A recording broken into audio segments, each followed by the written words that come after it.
Hello everyone, welcome to today's lecture. So today we are going to cover rest of the standards of 700 series, that is 701, 706, 710 and 720. Okay. Again, during the lecture, if you have any doubt, please post it. I'll take it up if it is related to the topic at the same time. If it's for the different topic, I'll try to cover it before the break or at the end of the lecture. Okay. So what we are going to do today is we are going to cover first 701 key audit matters. I'll be showing you the requirements of the standard. Okay. Then we'll see a live audit report, how it is reported in a practical life in audit report, and we'll solve some questions for that particular topic. And then we'll move to the next one, and that way we'll move on. Okay. So I hope you have read this topic. You have read before the start of the lecture because that is very, very, very important. Okay, let me start. Communicating key audit matters in the independence auditor report. Now, before we jump, we need to understand why this is important. What is the need of key audit matters? And what are key audit matters? Okay. See, when we are preparing an audit report, key audit matters become important, or key audit matters are necessary reason because key audit matters provide a greater transparency about the audit that was performed. Like what we perform as an audit, that is something, gives us transparency. So for example, when I say key audit matters, so it gives that, okay, this was the matters which were considered key during the audit. This is how they were resolved. These are the steps were taken by the audit team. Okay. So if I show you one example of the key audit matters, okay.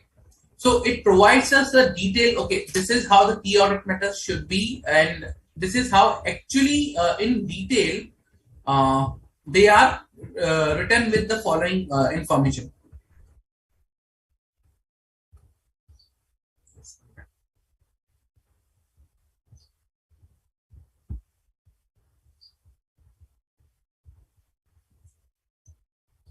Okay. See, now this is a key audit matter actually reported in the in a audit report. Okay. If you see how it is that what is a key audit matter plus how the matter has been addressed in our audit. Let's say, for example, the key audit matter was loans and advances and other receivables. Evaluation of adequacy of provision, write-off of loans, advances, and other receivables. Now it is related to the loans and advances. Now, when we are reporting a key audit matter, first we need to provide why we are considering this is a key audit matter. Why this is a key audit matter? So, the parent company of the auditor of this particular company has reported evaluation of the adequacy of provisions of loan and advances receivable as a key audit matter due to significance of amounts of loans and advances and receivables in consolidated financial statement. Parent company and this have granted loans and advances has a certain receivables from various parties. These loans receivable are tested for impairment annually. If impairment exists, the recoverable amount of the loans and receivable are estimated in order to determine the extent of impairment loss. Determination of whether the existence of any impairment in the value of loan and receivable is a subject to significant level of judgment. Therefore, a risk that the value of loan receivable will be misstated means they are saying, okay, this is a significant level of judgment involved and there is a risk that the value of loan and receivable might be misstated. Okay, so that's why they are reporting as a key audit matter. Number two, how they are done to address this risk, what they have done. So they have obtained independent confirmation of balances outstanding from recipients and traced the amount conformed to the books of account, verified whether the requisite approval were obtained, pursued the audited financial statement of those entities to evaluate whether the net asset being the approximation of its minimum recoverable amount, verified the adequacy of the impairment write-off made and management where applicable. So these are the steps, you can say, or audit procedures Okay, they have followed to address the key audit matter. Okay, so this is how a key audit matter is reported. What I do is I provide what is a key audit matter.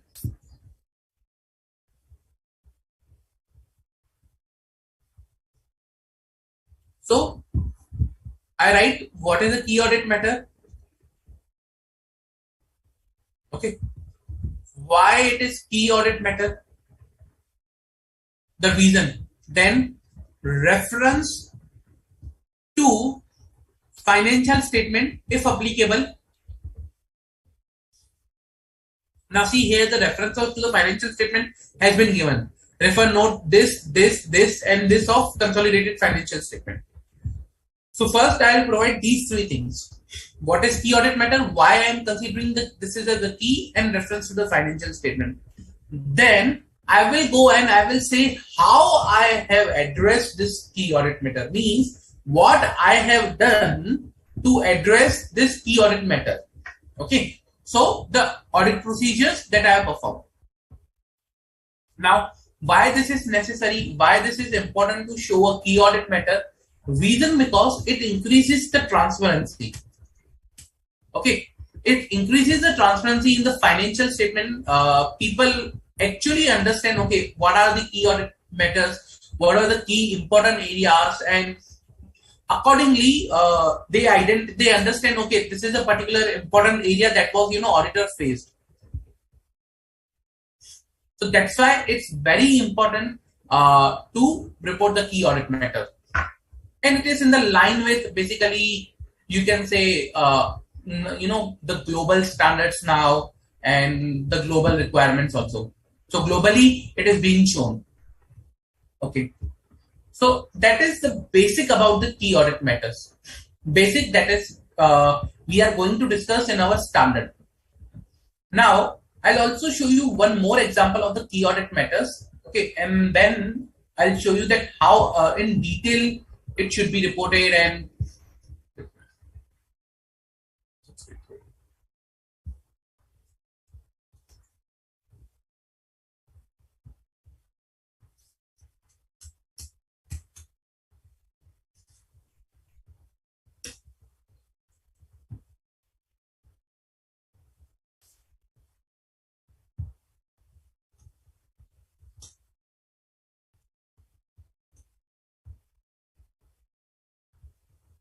let me increase the size.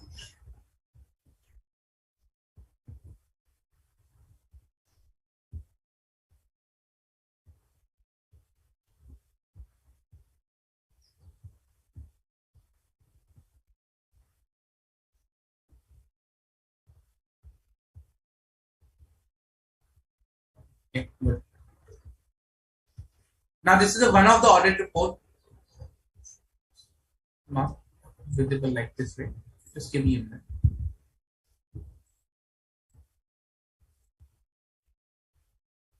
No issues. I'll pull up again.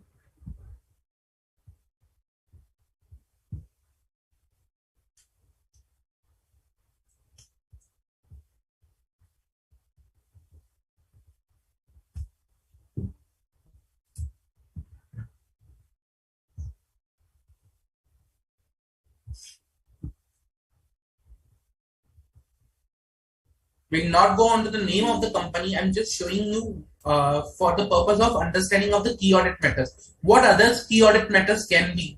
We'll see certain examples. Okay, these can be the key audit matters. But again, it is not necessary in each and every audit report that this item will be key audit matter only. It depends upon the professional judgment, and we'll see the criteria for the key audit matters. Okay, let's say over here. So this is revenue recognition and discounts and rebates. One of the key audit matter about the revenue recognition. And why they are saying that it's a key audit matter? See over here. Revenue is measured net of any trade discounts and volume rebates to the customer. Certain discounts and rebates of goods sold during the year are only finalized when precise amounts are known. And revenue therefore includes an estimates of variable consideration. Again, there is an estimate involved. Okay. Invoice estimation by the company. So again, they are talking about the estimates, including a relation establishing an accrual at the end of year. Okay, so because nutshell there is an estimate involved, that's why I am considering revenue as a key audit matter. Okay, and what audit procedures I have done, that is there. Next, next is my impairment of assessment of food and refreshment cash generating unit. So they are saying that food and refreshment cash generating unit could be impaired. Why? See over here. Uh, due to materiality of the above asset in the concept of the standalone financial statement and sensitivity of the discount rate and near long-term revenue growth rate assumptions, where a minor change could have a significant impact on the recoverable value, we have considered the impairment of this particular to be a key audit matter. Again, this involves a judgment, assumptions and judgment, revenue growth rate assumption and discount rate. So that's a key audit matter. Okay.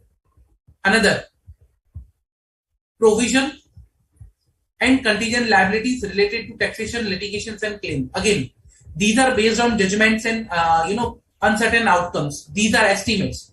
Okay, estimates that are done for the litigation. So that's why they have considered as a key audit matter. So this is how they have considered the key audit matter over here. Okay.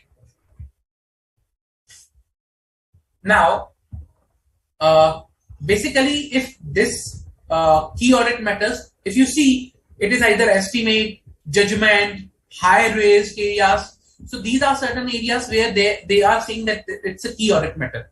Now let's go back to our notes and see what is the actually key audit matter and what is the definition as per the standard.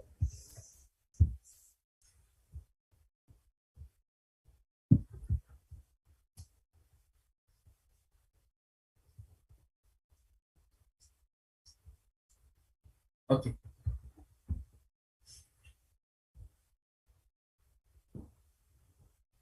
Now, as per the definition, okay, the key audit matter is auditors in auditors' professional judgment.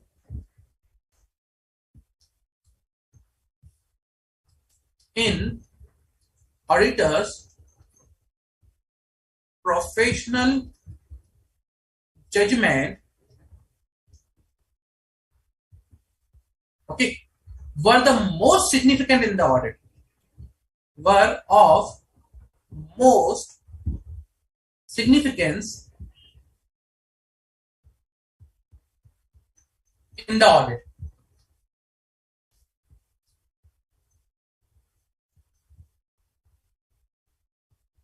Now, these are also communicated with those charged with governance.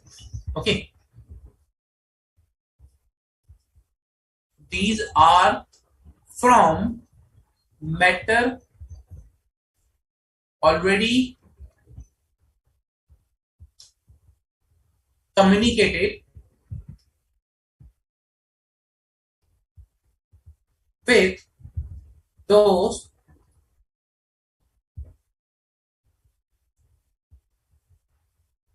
charged with governance. Now, why? Reason because as per SA 260, if you read SA 260, it says that it's the responsibility of auditor to communicate with those charged with governance in an audit of a financial statement. And what we are required to communicate over there is that important areas.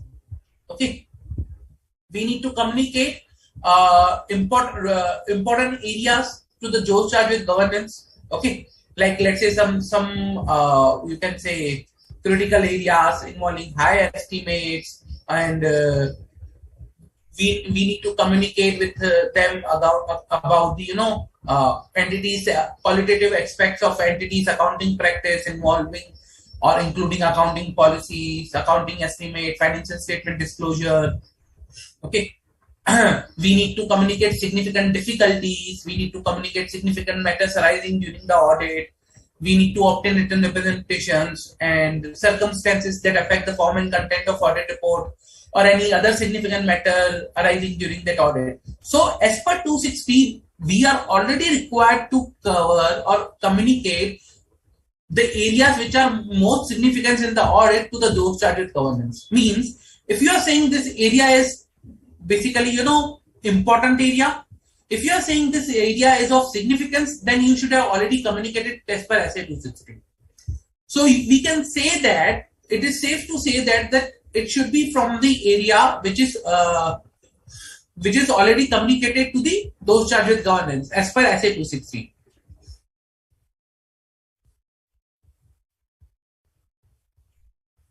Okay. Now, so there are two things I'm focusing over here. One is most significant in the audit. Number two, communicated with those charged with governance. Okay. Now, which items can I say they are most significant? So,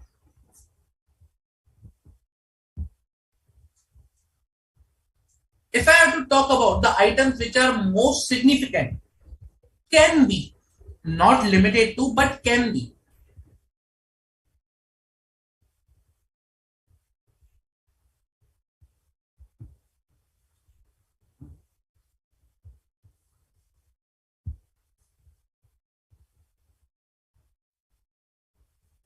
First, area of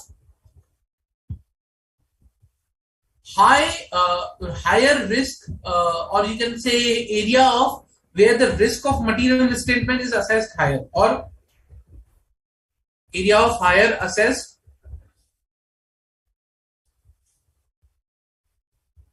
risk of material misstatement. Means wherever you have assessed higher risk of material misstatement, that particular area. Second, significant auditor's judgment.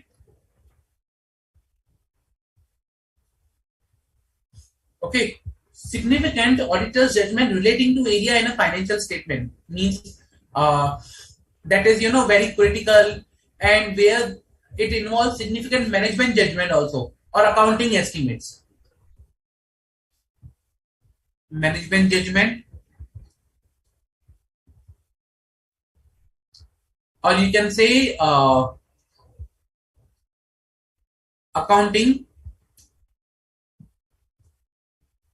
estimates. Okay. Third, items that have an effect on audit of significant events or transactions that occurred during the period. Means significant transactions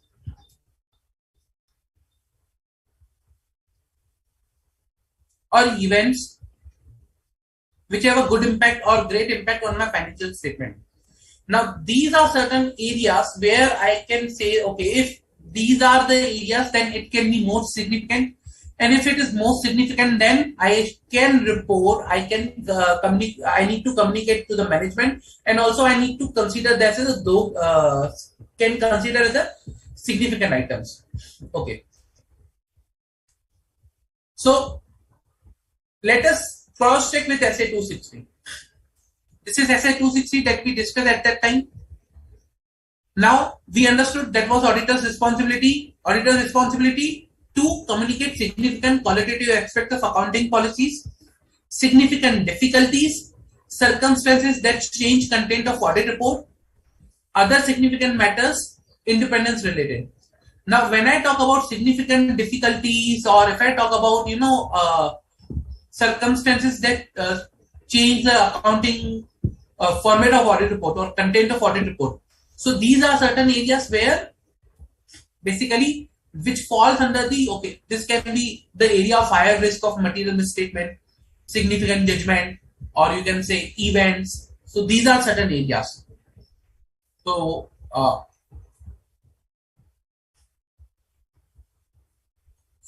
if I correlate, so this particular point, okay, other significant matters, this include the the points that I was referring to in SA 701. Okay. Coming back to 701. Now, once I decide if this is a key audit matter, then what? Then what?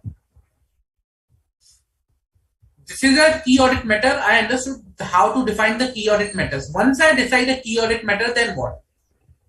Once I decide if this is a key audit matter, then I need to communicate in my audit report in a separate section. So,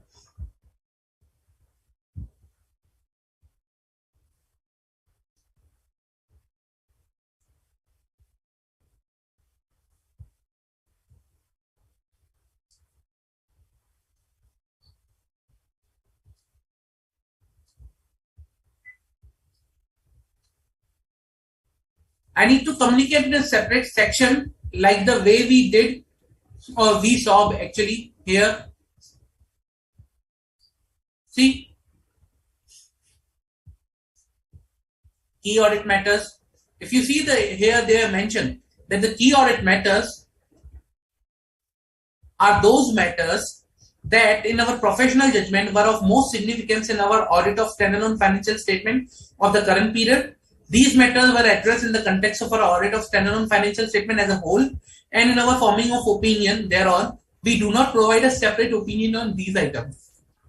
Why separate opinion is mentioned, that's a very important to understand. Why this line is mentioned, I'll tell you. Okay. First, I need to communicate in a separate section. Okay. And when I'm communicating in a separate section, at that point in time, what I need to do is, I need to make sure that I state that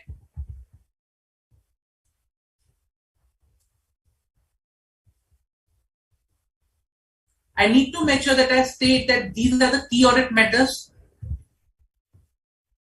Okay. And key audit matters are those matters that are in the professional judgment were of most significance. Okay. So key audit matter in auditor's judgment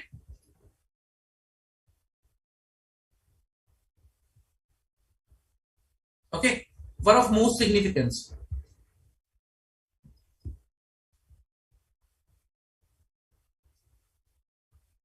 And why I am required to mention this particular thing? To provide an explanation of the key audit matters to the reader. See, you know SA 701, I know SA 701, but the person who is reading the audit report might not be aware about SA 701.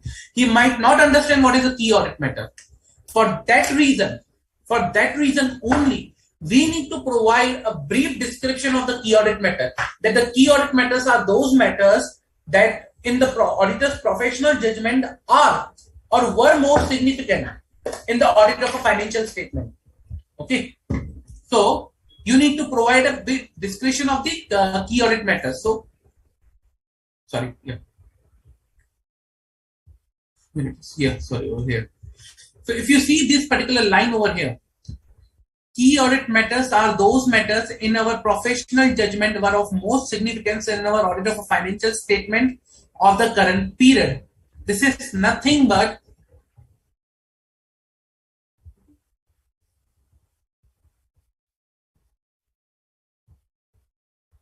explanation, or you can say definition of key audit matters. And why it is necessary? To make user understand what is key audit matter.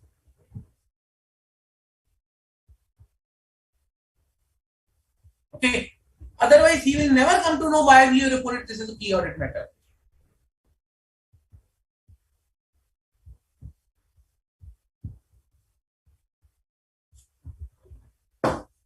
Okay. Now comes the second line. Very important. Second line is, these matters were addressed in the context of our audit of standalone financial statement as a whole. And in forming our opinion thereon, we do not provide a separate opinion on these matters. Why this line is mentioned? Reason because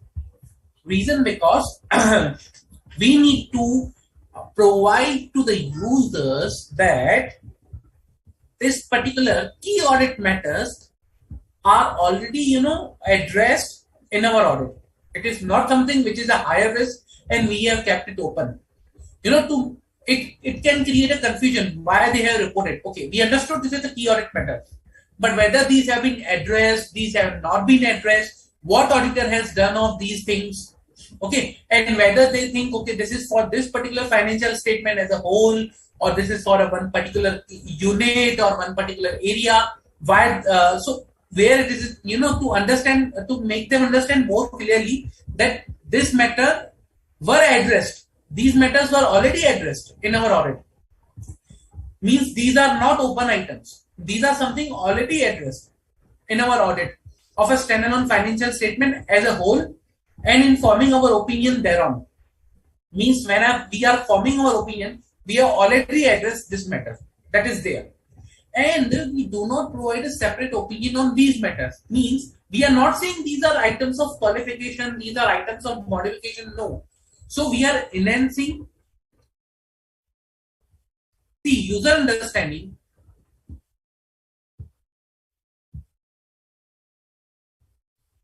of what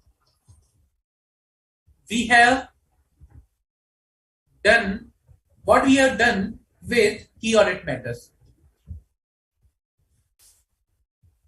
and what is conclusion.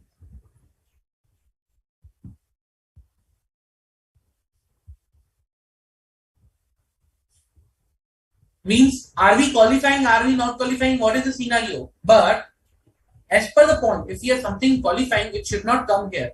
It should either go into the my opinion and basis of opinion. Okay, it should not come into the key audit matters. Qualification should not be a part of key audit matter. That's why I'm saying that we do not provide a separate opinion on these matters. So I'm enhancing the understanding of the user and what we have done with the key audit matter and what was the conclusion of the key audit matter.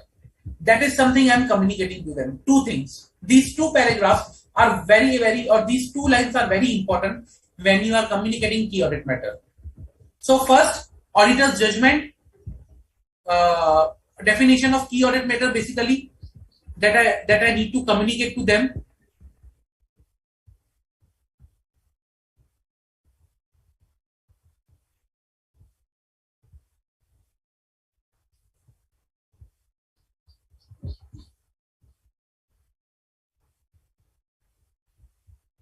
Second, I need to communicate, okay, what I have done with the key audit matters, what we have done. And conclusion of key audit matters.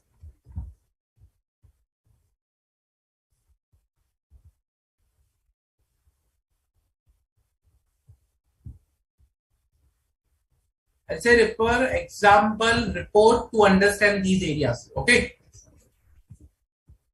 So that was highlighted in yellow, definition of key audit matters.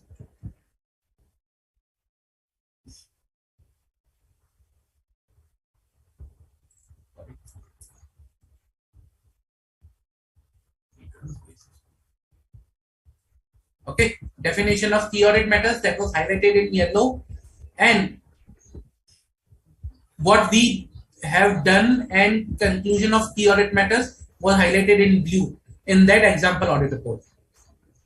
Okay. Any doubt till now? Any doubt?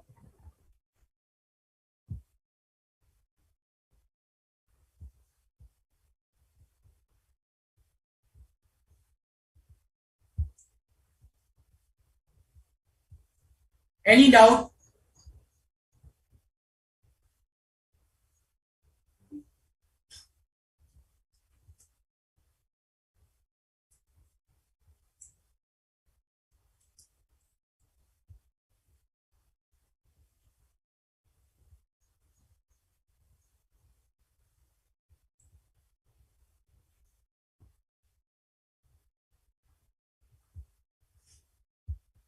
No? No doubts? Okay.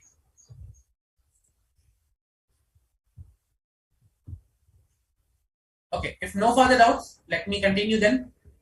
You can ask your doubts at any point in time. At any point in time. Don't worry on that. Just understand practically why these things are there. See, SA says that is fine, but why SA says that? There's a logic behind, and if you'll understand the logic, you'll never ever have to mug up these things. Never, because these are based on the logic.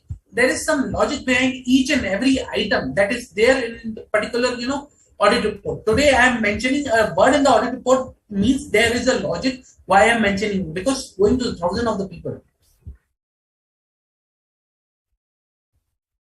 Okay. Now, once you mention these things, okay, then what you need to do is you need to provide two things more with respect to the key audit matters that we have already seen. What you need to do is, with respect to the key audit matter, number one, why they were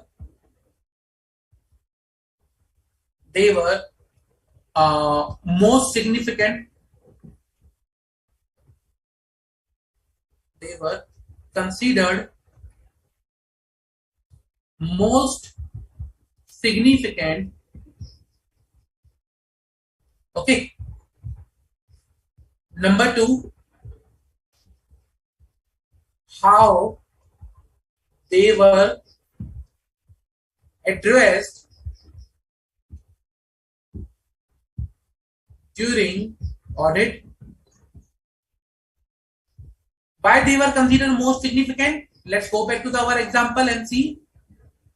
In this case, why they were considered most significant? Because this is an estimate over here. If you see over here, they say that therefore there is a risk of revenue being overstated due to fraud through manipulation of discounts and rebates. Accruals recognized resulting from pressure of the company may fail to achieve performance target at the end here. Means they are saying risk of revenue is there. Risk, higher risk is there. Higher risk they are saying over here. Okay, revenue recognition. And if you see, in our case, when we talked about, okay, most significant one.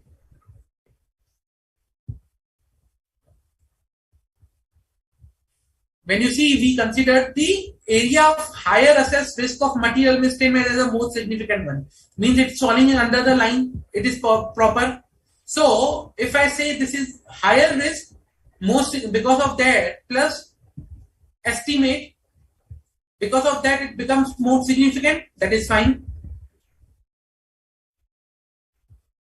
Second, how the matter was addressed in our audit report.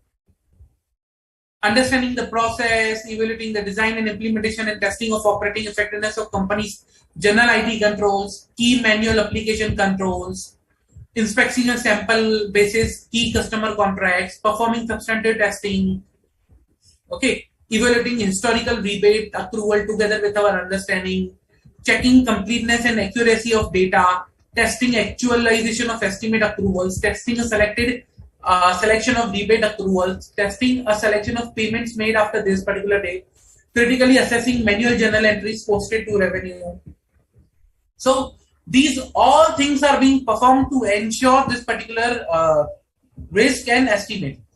So this is how we have addressed. So these two things we are required to provide. Plus, over here,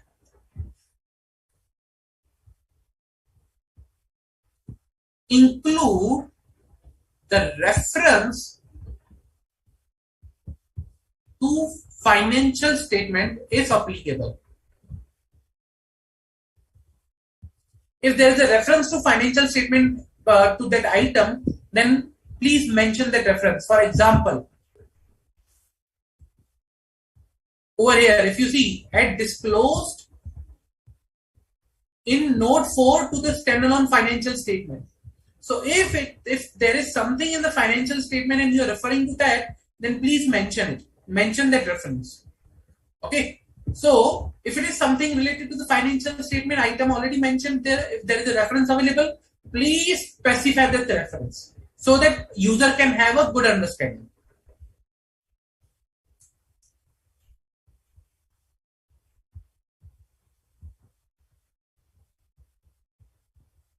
Clear? Okay. Now, in case, now there are some important points that you need to understand before reporting the key audit matter.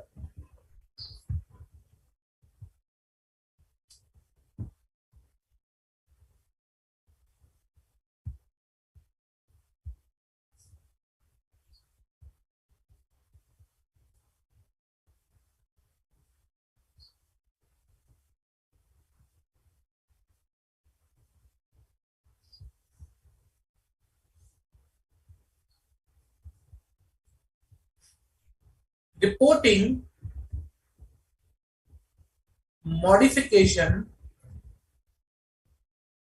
in key audit matter is not allowed. Simple. Reporting modification in key audit matters is not allowed. If you want to qualify on something, if you want to issue an adverse opinion, if you want to disclaim through key audit matters, you cannot do it. Not allowed.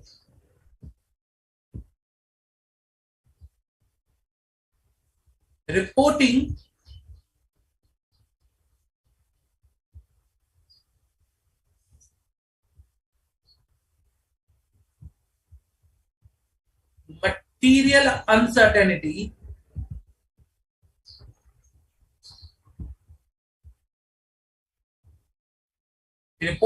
material uncertainty that cast significant doubt,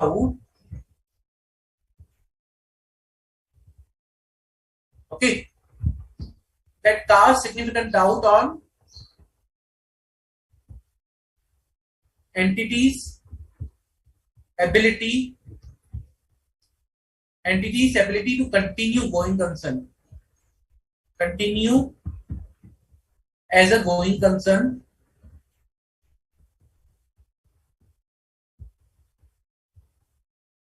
So reporting material uncertainty that cast significant doubt on entities ability to continue going concern in CAM is not allowed. Is not allowed.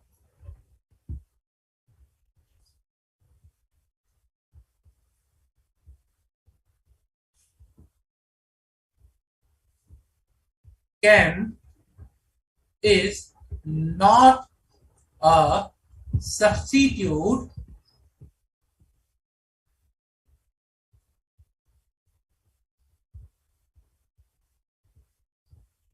for disclosures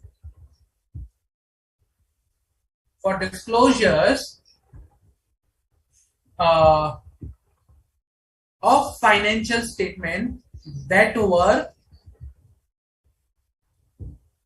supposed to be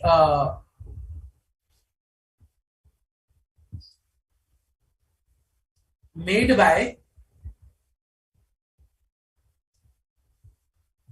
management.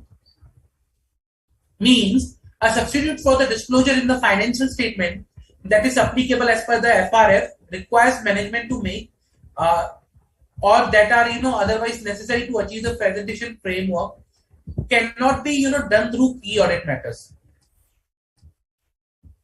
Means, let's say for example, it is necessary to disclose related party transaction. I cannot show details of related party transaction in key audit matters and I do not show anything in the financial statement.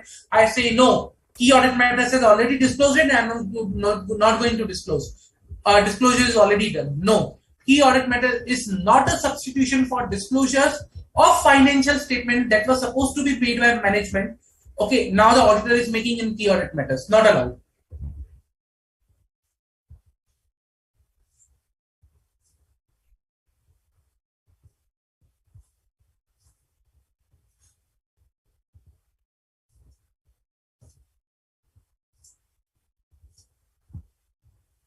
Key audit matters, okay, cannot be used to issue separate opinion on individual matters. Like for example, for these three, let's say for example, let's go back to the example here. I cannot say that, okay, I for this I qualify. This I was appropriate, so I do not issue any. I issue a unmodified opinion, and you might say for this I issue a, let's say again, qualification, a modified opinion.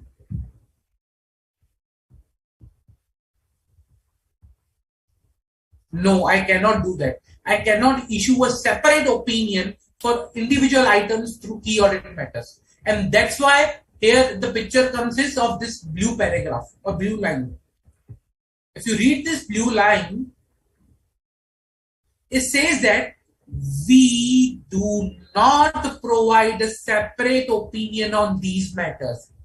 The opinion which is given is already given in my opinion paragraph over here.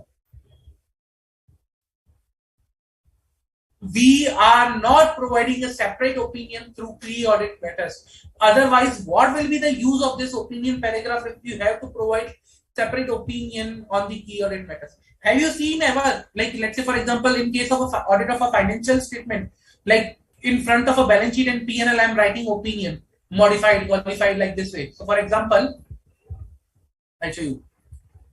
Then you tell me.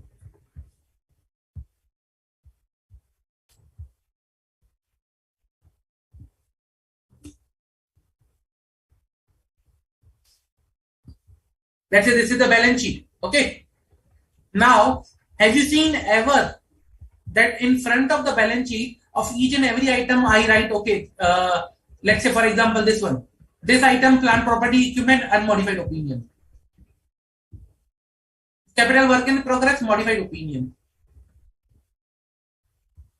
Then goodwill, modified opinion. Unmodified. Have you seen a list like this? Opinions. Separate opinion. Have you seen ever? No. Reason because we issue our opinion as a financial statement as a whole, not a single line item wise. We issue our opinion as a financial statement as a whole, or a financial statement as a whole, not one line item wise. Okay. So that's why it says that over here that we do not provide a separate opinion on these matters, and key audit matters cannot be used to provide separate opinions on individual matters.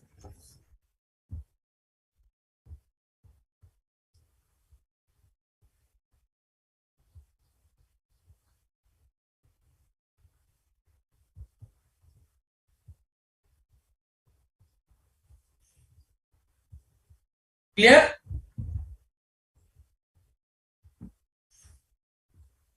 Any doubt?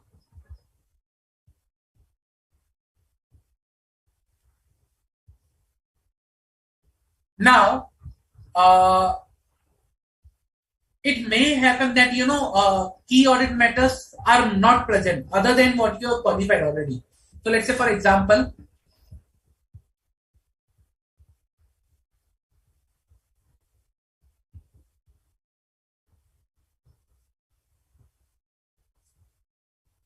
if no key audit matters are there except for the areas which are already specified in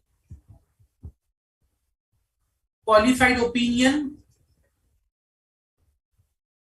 or in basis of qualified opinion.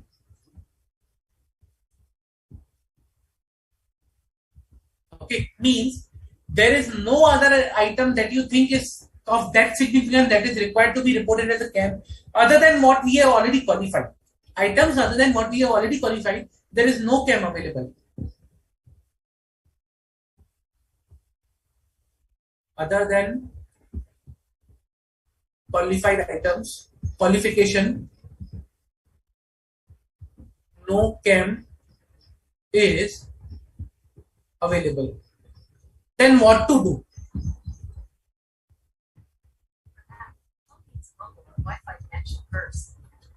Then what? I want to hear from you. If you have read, so pretty simple it is. But you tell me what you will do in this case.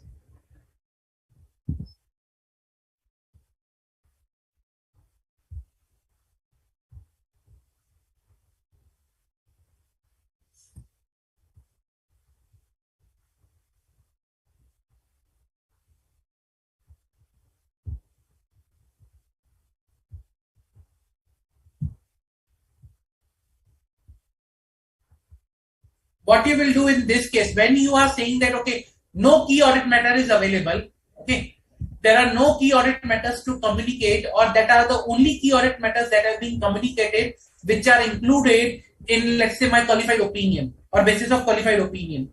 What should I do in this case?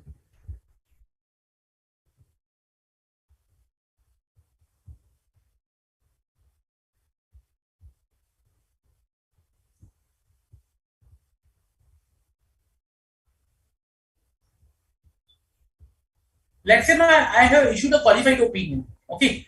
See, let's say revenue recognition was an area which was qualified. I have issued a qualified opinion.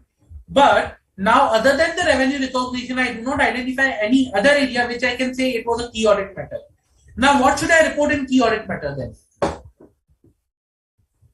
What should I write in key audit matters? Should I repeat the revenue recognition, or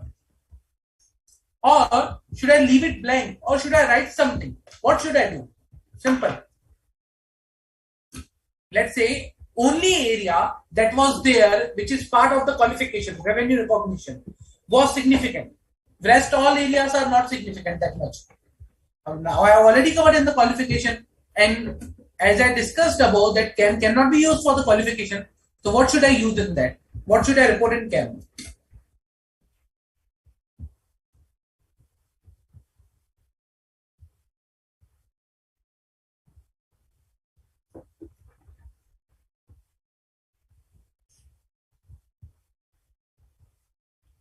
Somewhat correct, Jay. Somewhat, but there should be something.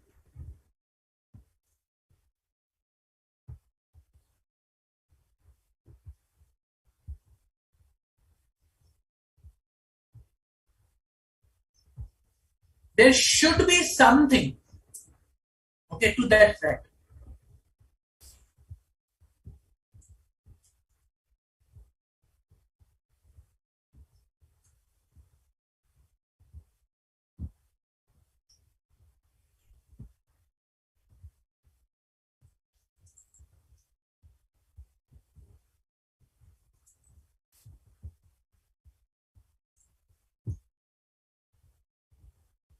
Come on, guys.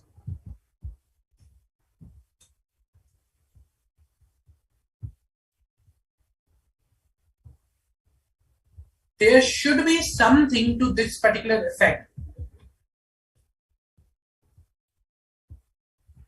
So, if I say that there is no any other item present to report as a key audit matter, then what I need to do is,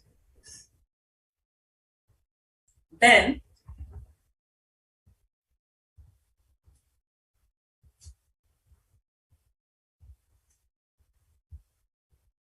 I shall include a statement, okay, a statement to explain this, that other than the items reported above, there are no any key other key audit matters. Okay, to explain this or to explain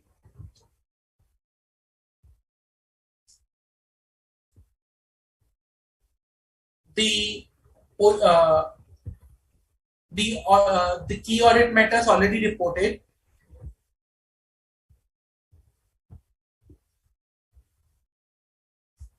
in basis of qualification paragraph.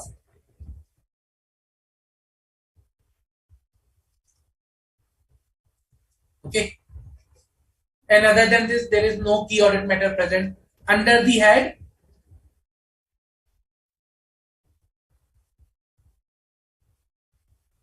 under the head of key audit matter paragraph. So instead of giving key audit matters, now I will include a statement that other than the matters which are already there in the basis of qualification paragraph, we have not identified any other matter. This is of a significant nature, which requires, to be communicated as a key audit matters or matters to be required as to be reported in the key audit matters paragraph. Like this way, I need to include a statement so that the user can understand that. Otherwise, they will think, okay, we have missed out the key audit matters. The auditor has missed out. So just to clarify that we have not missed out, but we have not identified any significant matter other than what is already reported. Clear? Any doubt with respect to the key audit matters?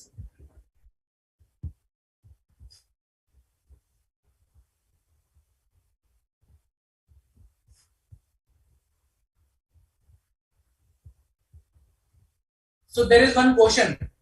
Whether going concern will come under other matters instead of key audit matters? So where will you report going concern? If this is a question, then I need to ask. Okay. Going concern related disclosures.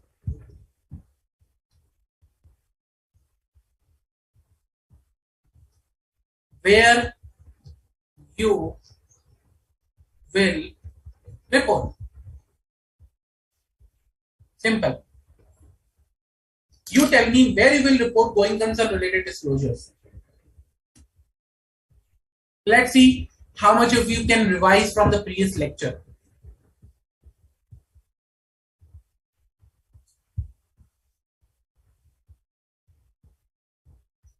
Where you will report going concern related disclosures.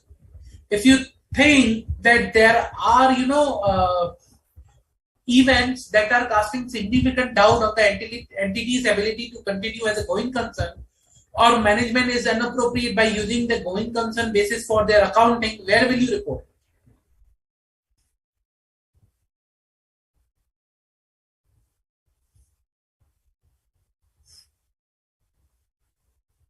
Come on, guys. Where will you report this particular item?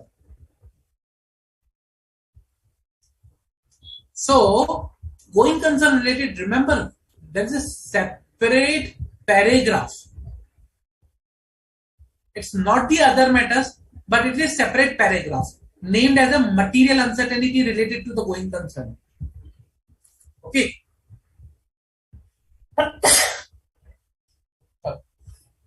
Material uncertainty relating to the going concern. That is a separate paragraph already. Okay. And it is not reported in the other matter paragraph. It is reported into the material uncertainty related to the going concern paragraph.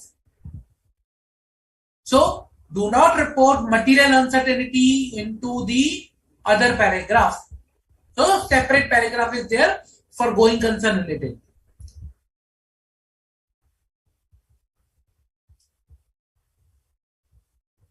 Okay. Clear? Any doubts? Any doubts?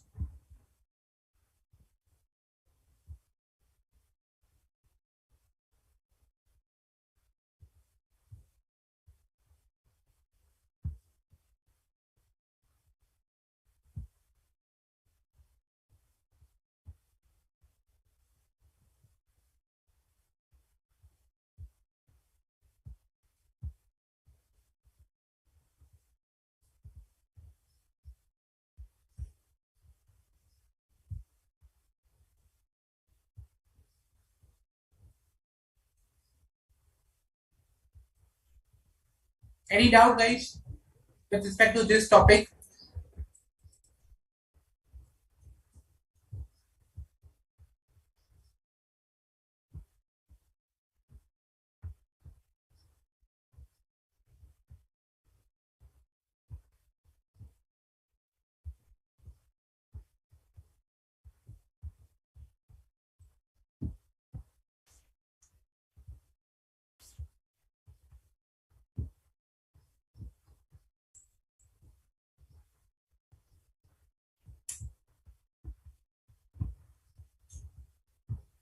If no further doubts, okay, there is one. Yes, they can. Okay, the question is whether CAM and qualified opinion can coexist. Yes, but both cannot be the same topic. Let's say, for example, if I have qualified on the revenue recognition, I cannot include revenue recognition in the CAM. There can be other matters which can be reported in the CAM, and there can be other matters which are reported on the basis like on which you are qualified. But both cannot be the same. They can coexist at the same time. That is there. That is fine. In case of disclaimer of opinion, you cannot issue CAM. Remember, this is a disclaimer of opinion over here. This is a disclaimer of opinion that the auditor issued. This is for disclaimer of opinion. And this is a disclaimer of opinion, hence particular SA 705 itself says that you cannot issue CAM or you cannot report CAM when you are issuing a disclaimer of opinion. So that's why in this audit report you will not find CAM anywhere. So only when it's a disclaimer of opinion you cannot issue a CAM.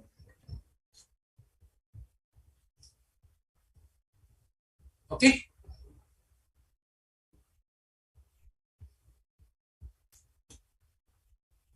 If no further doubt, let me solve some questions and then we can move forward to the next standard.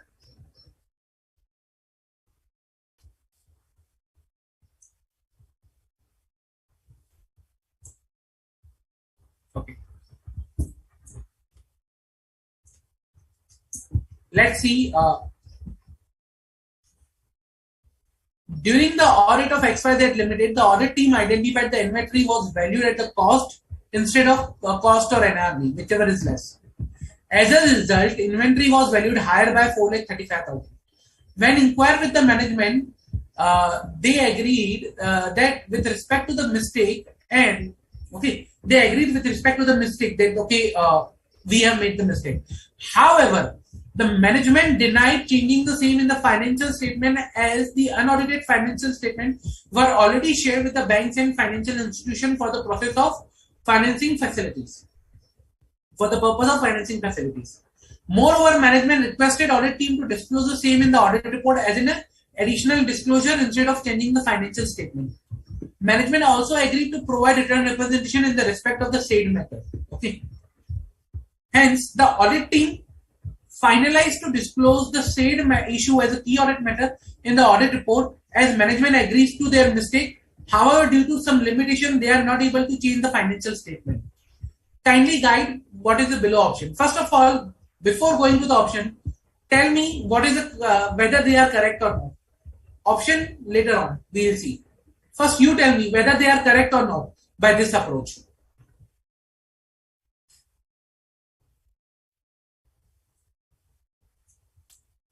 Whether they are correct or not. Simple.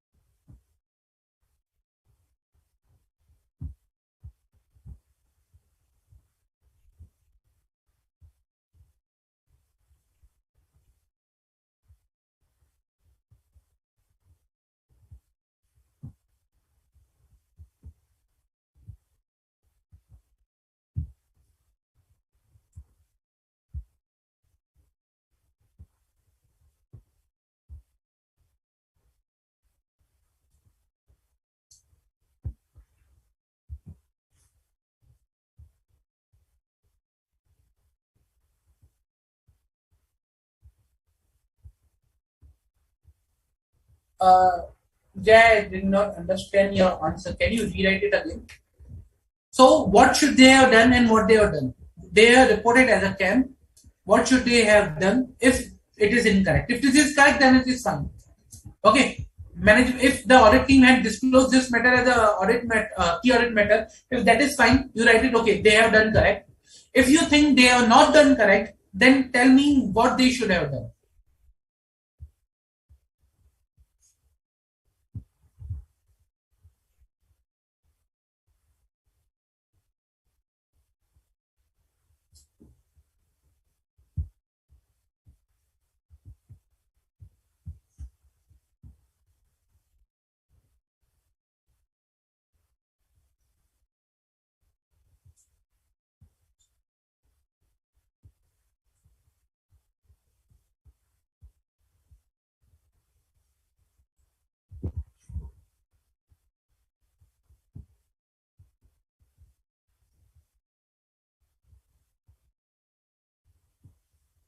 Come on. Waiting for your answer, guys. Correct, Jay. Absolutely correct.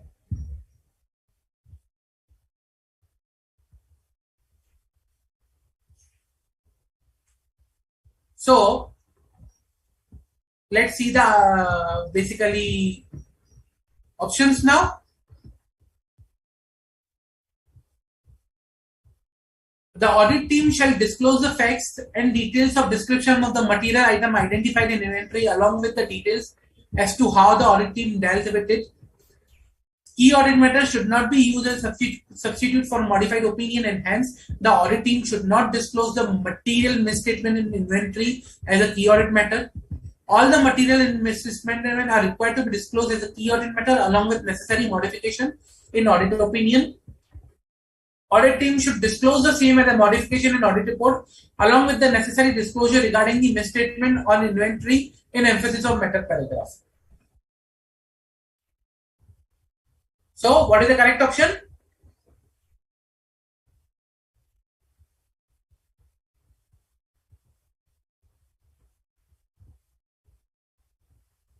What is the correct option over here?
Okay, so the correct option is option number 2. Reason because option number 1 says that that should be disclosed along with the description of material misstatement and how they dealt with it. No, they are not required to report in the CAM. We saw that. Okay, second says that you are not required to report in the CAM. That is correct. Third says that all material misstatement are required to be reported as a CAM. Wrong. Fourth says that audit team should disclose the emphasis of matter paragraph. That is also wrong. So the correct option is second. Okay. Now, let us see one more question. Very good one. So it contains multiple standards.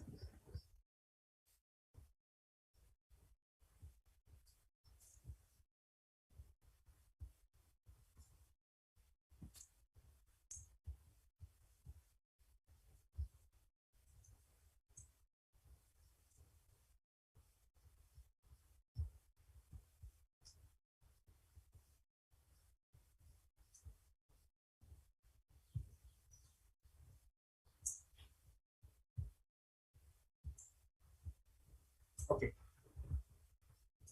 Let us see. While designing the response, okay, to the address risk of material misstatement in the existence and completeness of inventory, the audit team decided to perform test counts on sample basis. For the same, while attending the physical count, the audit team decided to perform test count by tracing items selected from management's counts record to the physical inventory and tracing items selected from the physical inventory to the management counts record. Also, the audit team asked management to provide the copies of management completed physical inventory count, which will assist them in performing subsequent procedures required to determine whether inventory records accurately reflect actual inventory count results or not. However, management contended that the auditor is allowed to attend physical count, but they are not allowed to perform any other procedure during the physical count. However, management agreed to share the copies of management completed physical count inventory counts. When inquired from management, regarding the denial to auditors from performing the additional audit procedure, along with the attending the inventory count, the management explained that the inventory consists of very unstable chemical and influence cannot allow the auditor to perform additional audit procedures. Now, kindly guide the audit team in current scenario regarding impact of management denial to perform audit procedure to obtain sufficient and appropriate audit evidence regarding the existence and completeness of the inventory. Number two, reporting and communication regarding the impact of management denial at appropriate places. If auditor concludes that the significant difficulties were encountered in performing audit procedures, however, after performing the additional audit procedures, the inventory record do not contain any material misstatement. You need to answer for second number. Okay. Reporting and communication regarding the impact of management denial at appropriate places. Where you will report.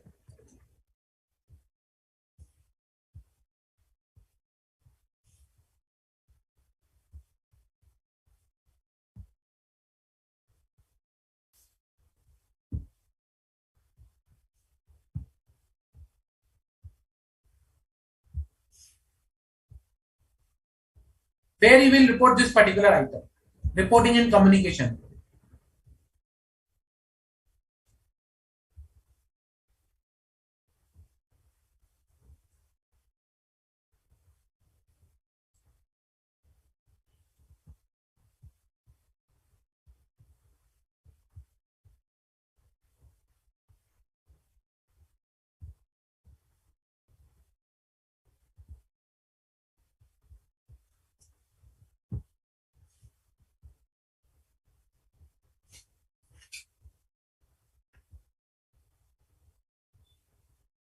Come on, guys. Pretty easy.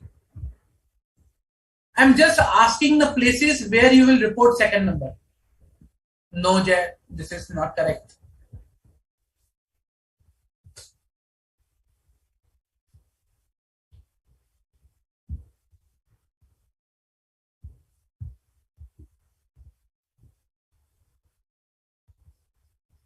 If this is the question in the exam, what you will write as the answer? Wherever you need to answer where you will report these matters.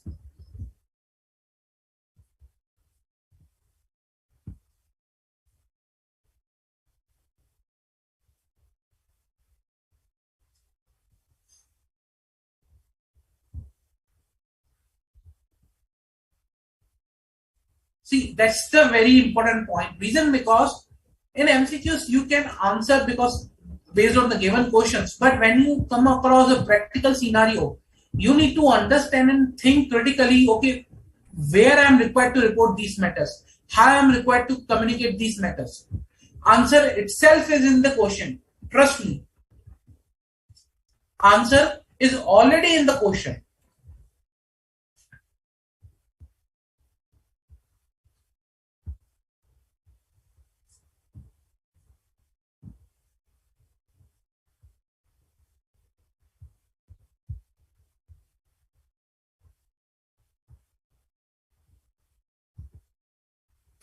Come on, guys, I'm waiting for your answer.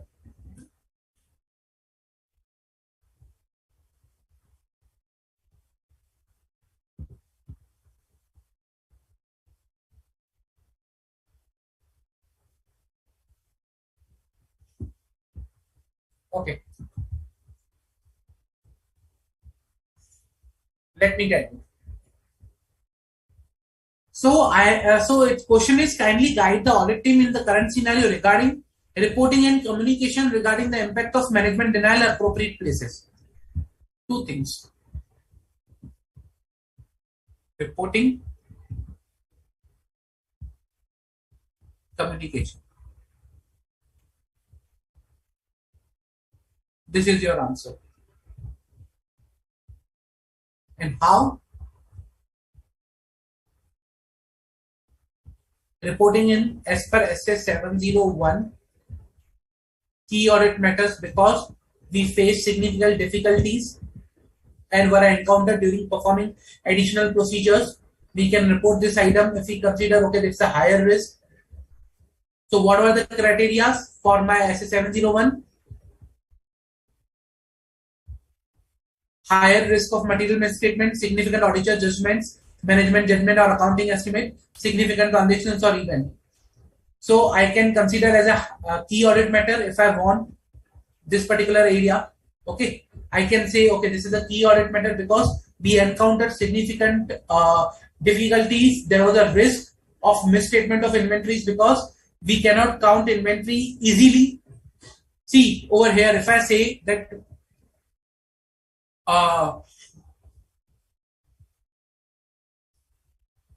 inventory consists of very unstable chemicals and inflammable gases which requires handling with skill and care. Means you cannot count inventory easily. If you cannot count inventory easily, means there is a risk of understatement or overstatement of inventory. Okay. So there is a risk of higher risk of material misstatement, I can say. Higher risk of material misstatement in inventory. So either I can report in CAM.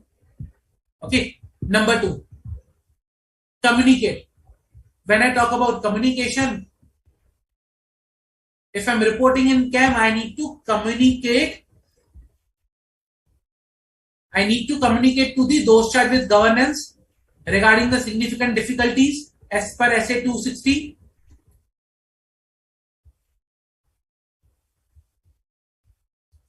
Remember SA 260, communicating with those charged with governance.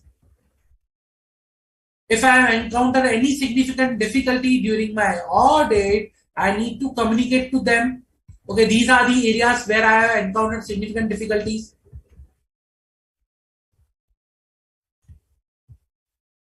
So, as I say, answer itself in the question.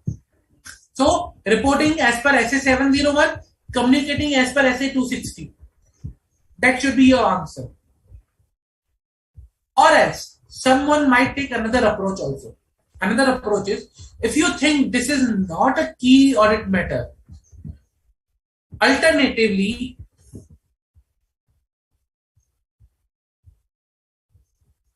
you can report as per SA 706 in emphasis of matter para. This is the alternate one. But again, for that, management must have, for this, there are conditions. Okay. For this, condition applies. You can say. Now, these conditions we will see when we will discuss the SA 706 after this one.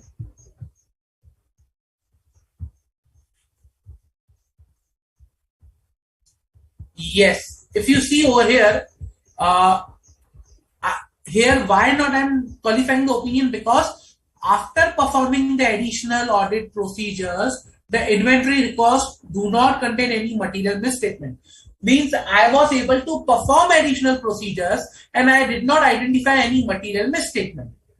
That's why I am not qualified or issuing any disclaimer or adverse opinion. Clear? Any doubts?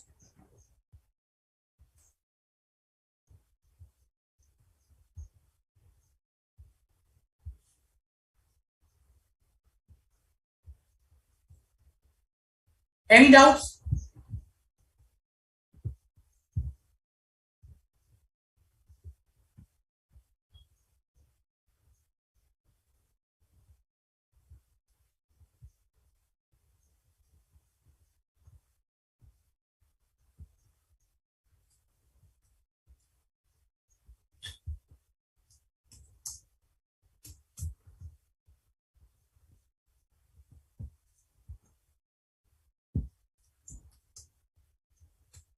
If no further doubts, can we start next topic, SA 706?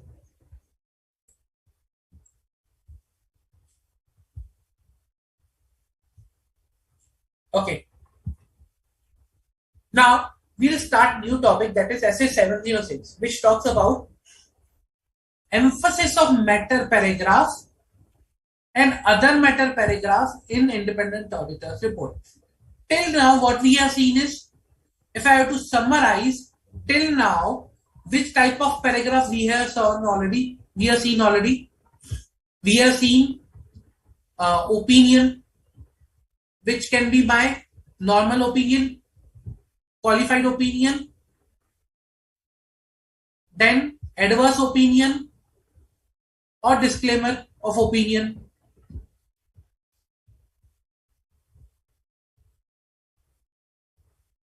Then accordingly my basis of opinion,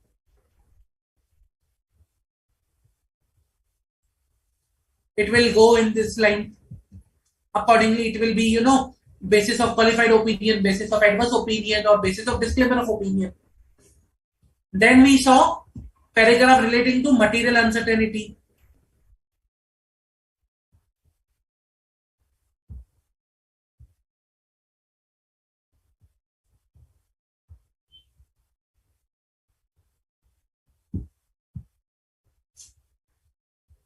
This was as per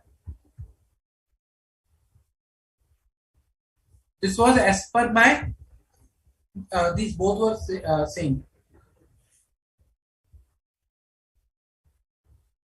SA 700 plus SA 705 over here. Then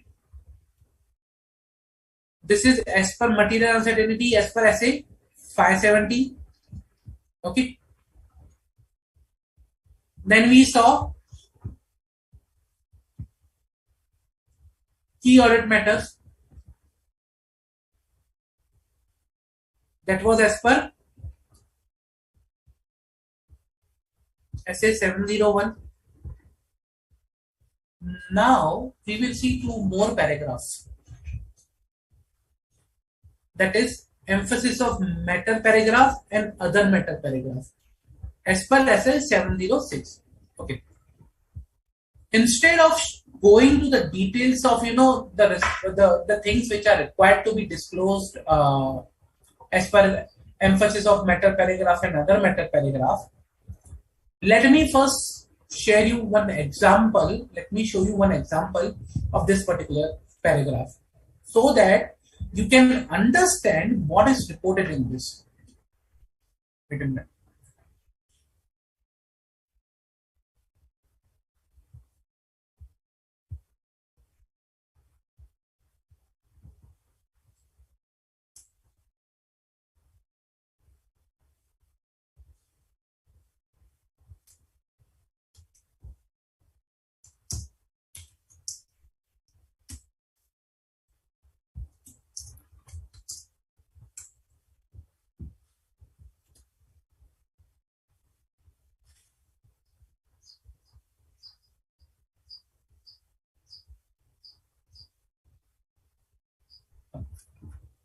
I have an annual report with me. Just let me open it.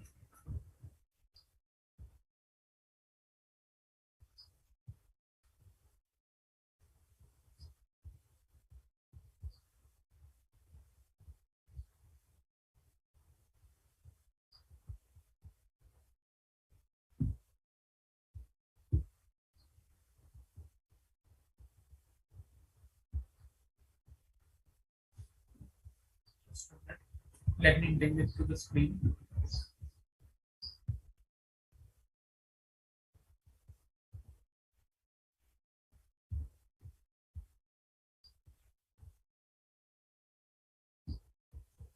Just a second.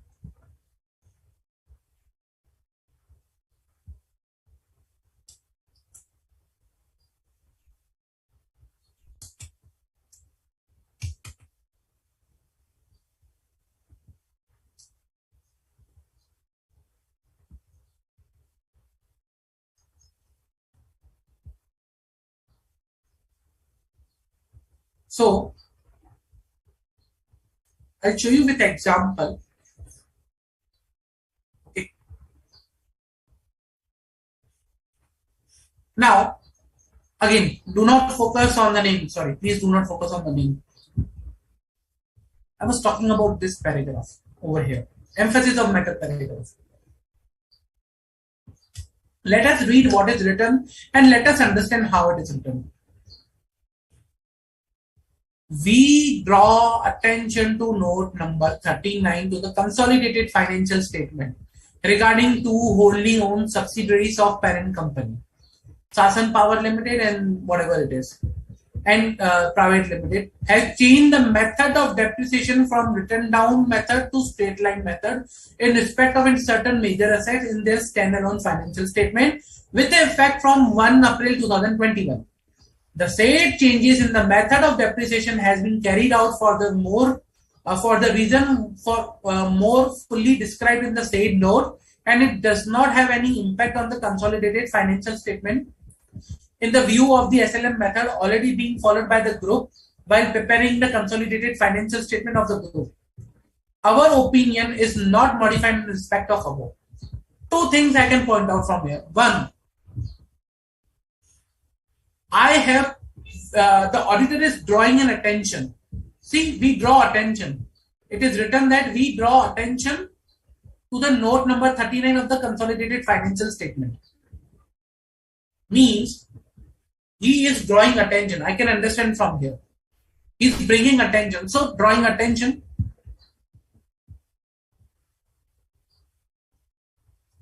Number 2, reference to FS. He is giving reference to FS. Means there is something of important nature which is there in the financial statement. Reference to FS of some important item.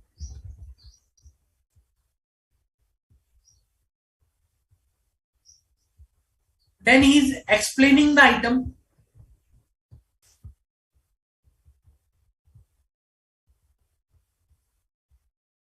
And in last, very important, our opinion is not modified. Our opinion is not modified. Means this is not used for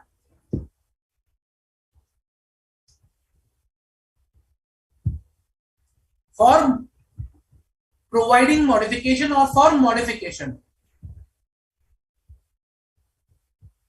Simple. Okay. So in case of emphasis of matter paragraph, what we have seen is it is to draw attention to a point which is there in the financial statement, which is of important nature, okay, in respect of which the opinion is not modified. In respect of which the opinion is not modified. Let's go back to the notes. Let us see. Emphasis of matter paragraph in audit report. If auditor consider it necessary to draw user's attention to a matter already presented and disclosed in the financial statement, okay, that in auditor's judgment is of such importance that is fundamental to the user's understanding. Means it is of such importance that it is necessary for the user understanding, fundamental to the user understanding of the underlying FS audited. Means it is necessary for the user to understand this item, to understand that the in respect to the financial statement that is audited. Okay, and not required to modify opinion if UM is provided. Means we are not required to modify the opinion. Plus, the matter should not be a CAM item as per SA 701. Means over here I am saying that a matter, okay, which is appropriately presented and disclosed in the financial statement, that in auditor's judgment is of such importance that is fundamental to the user's understanding of the financial statement. Means I am saying that is necessary for the user's understanding of the financial statement. Fundamental to the user's understanding. Okay. Then that matter I can include in emphasis of matter paragraph. Means necessary to draw attention.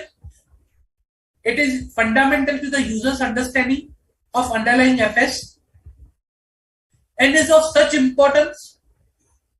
Okay. Then I can report that matter to the FS. See now over here. I am drawing attention, reference to the FS of some important item. Okay. Means that item Importance means fundamental to the user's understanding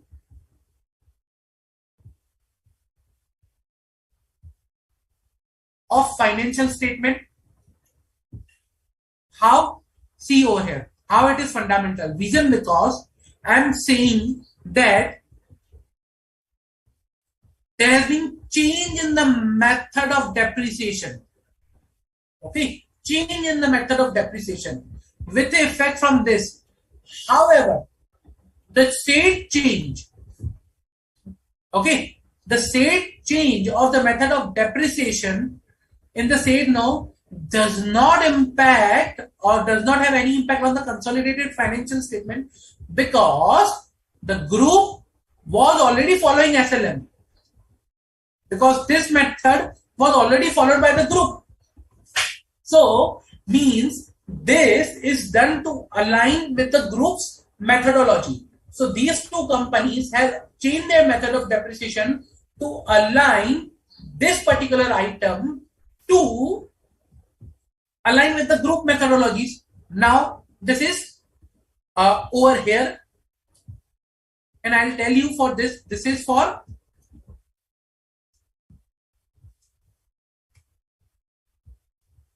financial year 21-22. Okay, here they have changed with effect from 1 April 2021. Now one more thing I want to show you.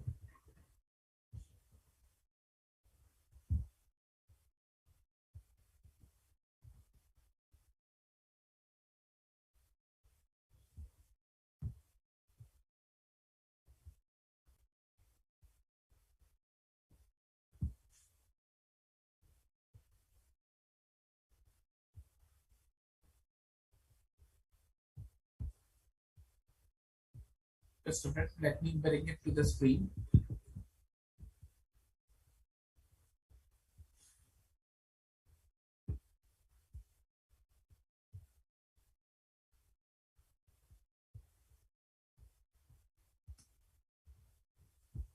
This is same company, financial year 2021, means last year.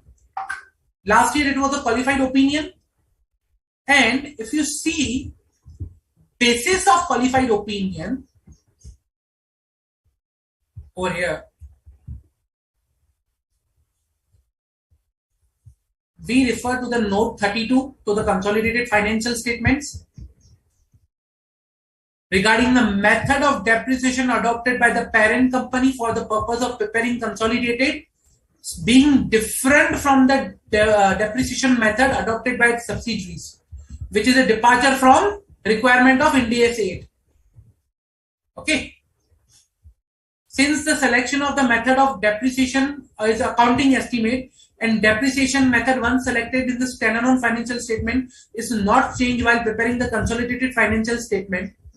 Okay, in accordance with the Ind AS 110, management's view is that the regard has been set out in the aforesaid note. So this point was a qualification last year. That's why it is necessary for the fundamental, for the user's understanding to bring to their attention that this time they have changed and this time this is not a qualification. So this year basically they changed the method of depreciation, and that's why we have brought in the emphasis of meta paragraph, or the auditor has brought into the emphasis of meta paragraph. But if you understand the requirement of emphasis of meta paragraph, it is necessary to draw users' attention. Okay, in auditor's judgment is of such importance, which is already there in the financial statement, and it is fundamental to the user's understanding. That's why I will report as a EOM. Now, when I report as an emphasis of meta paragraph, I am not required to modify my opinion. Number one, the matter should not be a key audit matter. Two things. It should not be a modification. It should not be a key audit matter. Clear? So, not a key audit matter, not a modification, then only it can be EOM. Not a key audit matter or not a modification. Now, in our previous example, remember I said you star mark to a particular key audit matter question, subject to for this, it can be reported in EOM paragraph. Now, why I said alternately reporting to the EOM paragraph? Reason because if I think it is fundamental to the user's understanding to bring to the attention that the inventory consists of very unstable chemicals and inflammable gases, which is already reported by management in the current example, then I can report to the EOM paragraph. But in that case, it should not be key audit matter, or it should not be a modification. That's why I said conditions apply.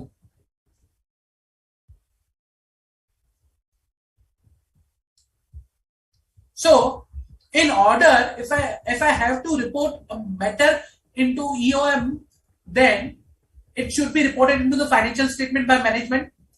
I think, and as per my understanding, it should be of such importance that it should be of it should be fundamental to the user's understanding of the financial statement. And if I think that the nature of inventory is necessary, I need to draw attention onto the nature of inventory. It is of such importance that it is fundamental to the user's understanding of the financial statement. Then I can report to the EOM paragraph.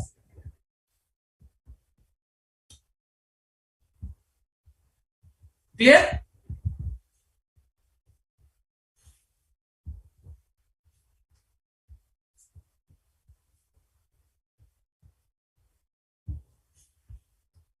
Any doubt with respect to the EOM paragraph, emphasis of matter paragraph till now?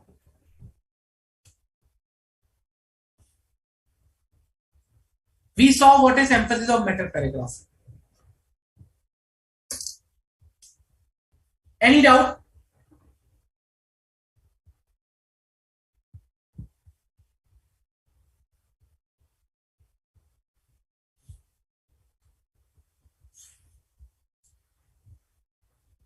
CAM and EOM.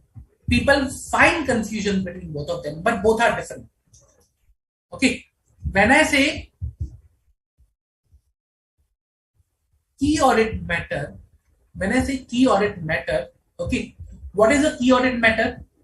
For me, key audit matter might be there in the audit report, might not, or might be there in the financial statement, might not be there in the financial statement.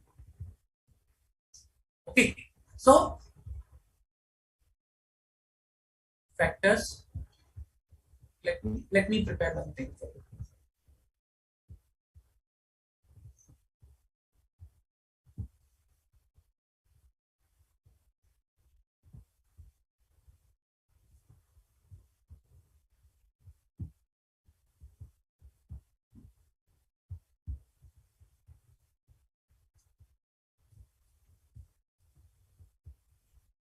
Might be present, might not be. Means it can be an item which is already disclosed in the financial statement. It can be an item which is not disclosed in the financial statement. Key audit matter can be anything. Okay, but EOM should be disclosed in financial statement. Should be present. Number two, basis. How I decide the key audit matter, or how I decide a sorry.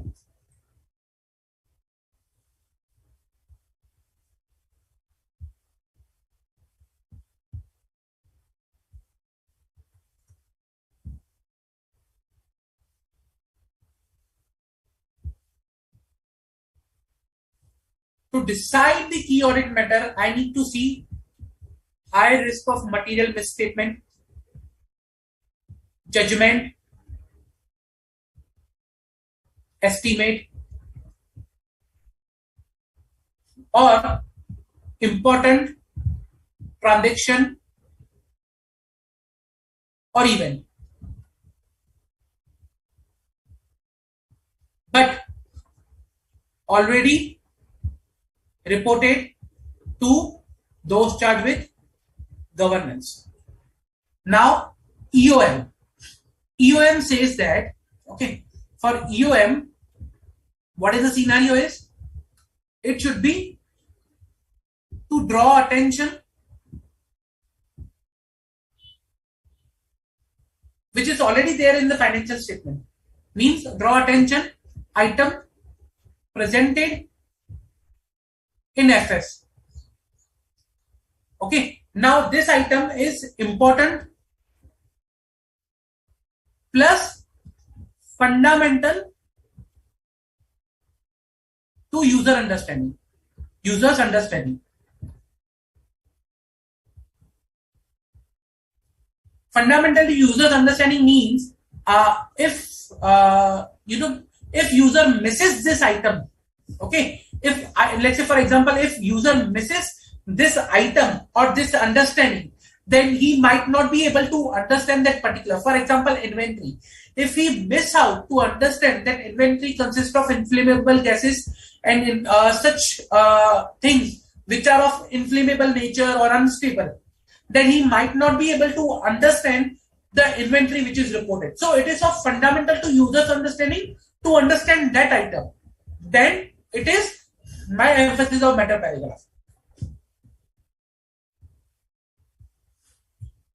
Okay.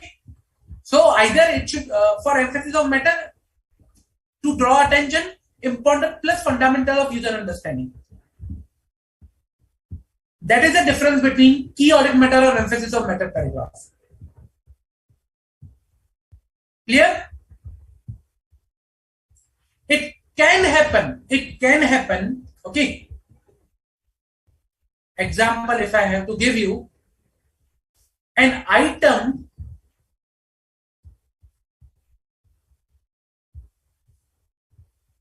okay, so it can happen that the item is not a high risk of material misstatement or judgment or important transaction. Let's say for example in this case change in depreciation, it's not a high risk of material misstatement.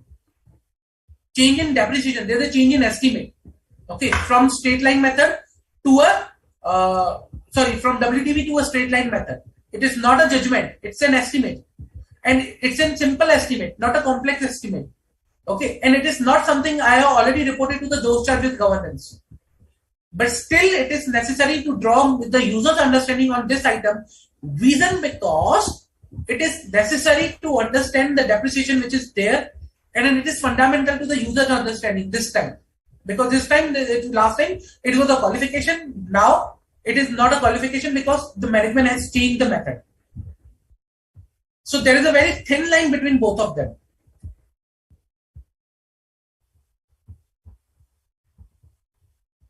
Clear?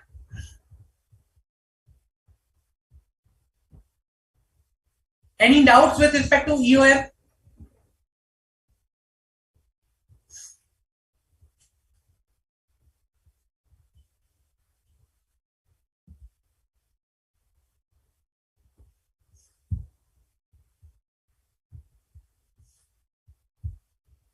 Let's say, for example,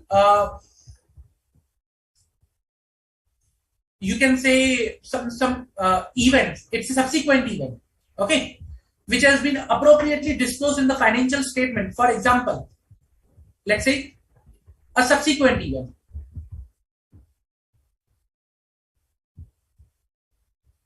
Appropriately disclosed.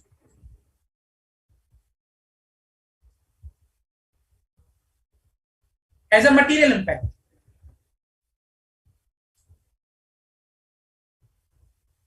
Means I'm not qualifying on the subsequent event, but that is of such nature that is necessary to bring to the user's attention, and it is fundamental to the user's attention. Let's say, for example, a merger or some restructuring or something like that.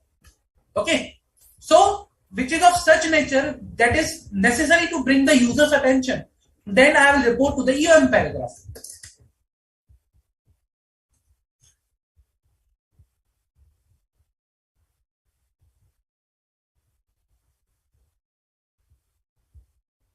Sure, I'll definitely upload it after this lecture.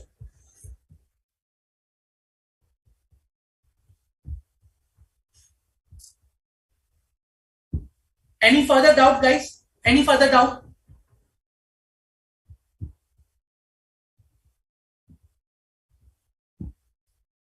If no doubt, then let's take a 10-minute break. We'll come back and we'll see the next paragraph. That is the other matter paragraph.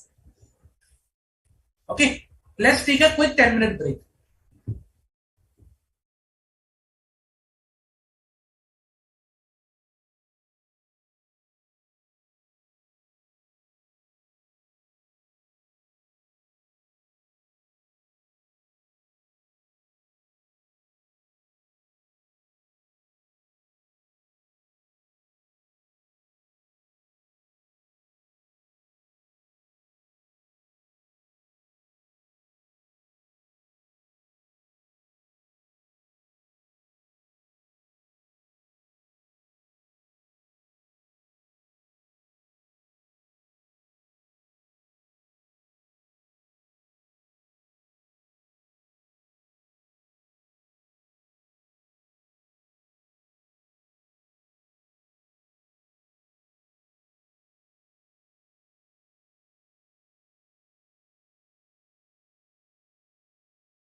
Hello everyone, welcome back. Let's continue. Let's discuss about the next topic is a other matter paragraph. Okay. Now till now we saw emphasis of matter paragraph. Okay. Now we will be seeing for other matter paragraph.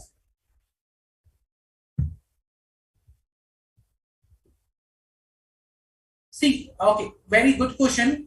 Difficulties in performing audit procedure can be both 260 CAM and EOM. Then why we report as a CAM? If there is a difficulty in performing audit procedure, is it necessary? Is this something already disclosed in the financial statement? So first of all, let's say for example, you were not able to perform procedure on inventory easily. It was very difficult. Do management report through notes that okay, there was a difficulty to auditor to perform audit procedure through in financial statement? Does management report that? Answer is no.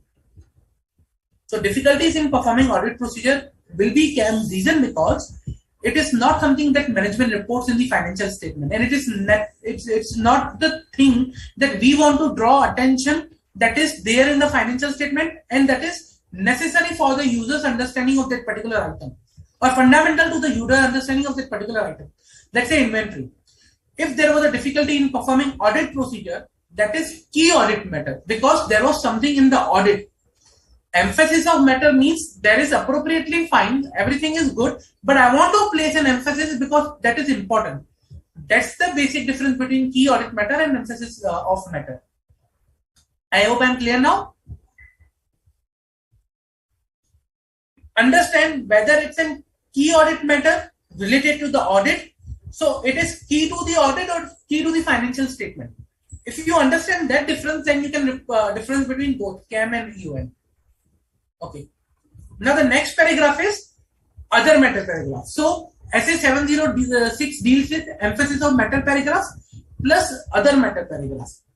Now let us see with example what is other matter paragraph.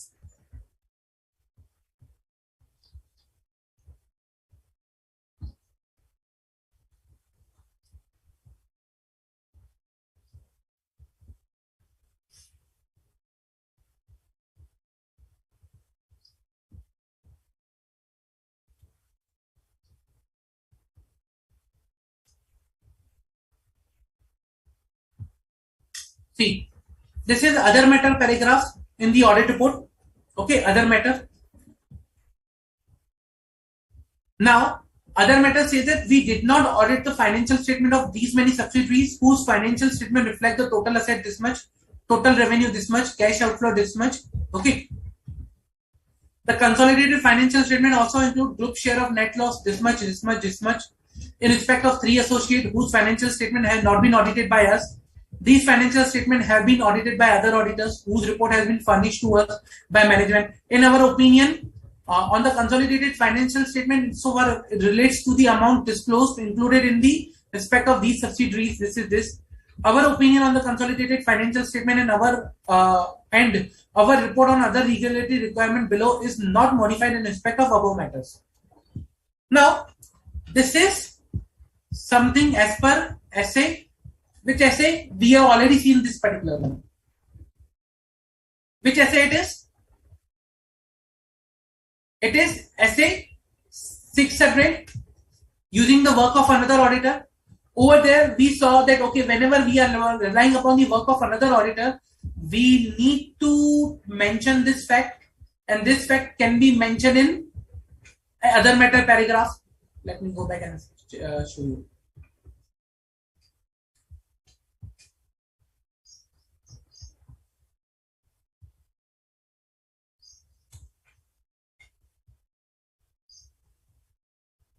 Principal auditor relying upon the work of other auditor appropriately disclose or note in audit report.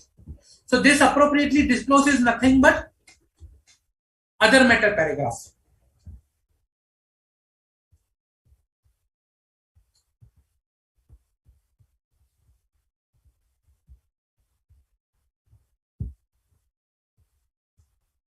Okay, as per SA 706. So when we are relying upon the work of other auditor, let's say branch auditor, and component auditors, then we consider their we disclose that okay, that they have provided this particular thing.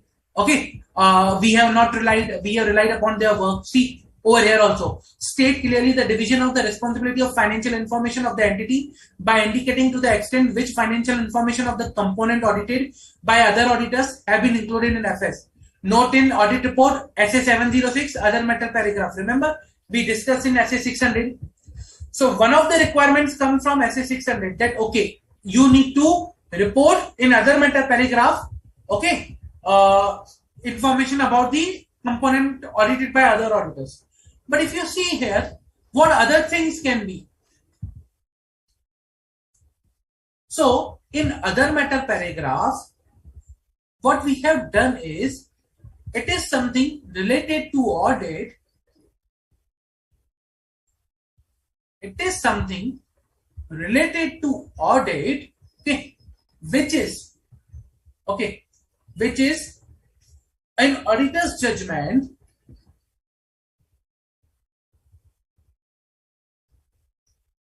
Auditor's judgment, okay, relevant to understand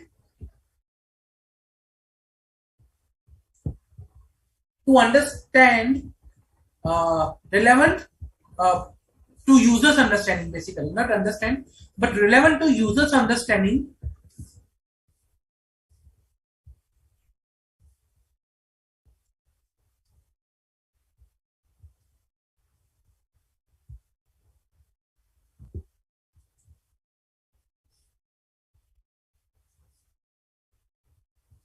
okay.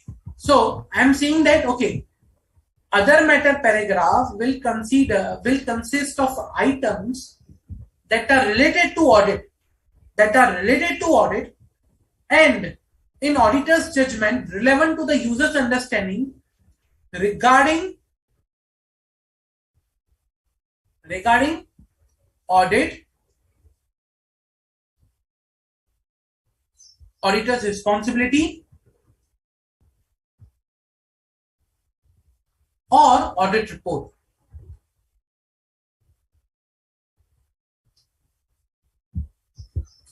Means I am saying it is of such nature that in my understanding, auditor's understanding or auditor's judgment, as per my judgment, it is necessary for user to understand this item, and this item is regarding audit, audit report, and auditor's responsibility. If something is necessary that I want to disclose to the user so that users can understand auditor's responsibility, audit report, or audit more clearly, then I will report in other matter paragraphs. So let me come back to the chart. I provided EOM and CHEM. Now I will also include other matter over here.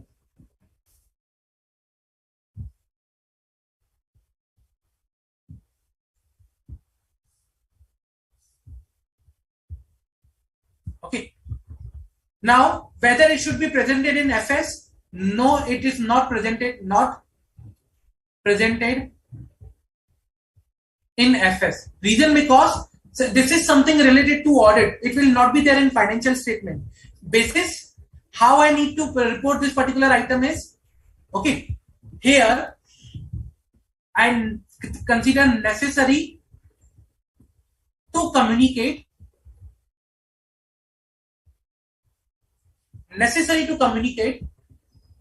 matters other than presented in financial statements. Matters presented other than presented in financial statement. Matters other than presented in financial statement.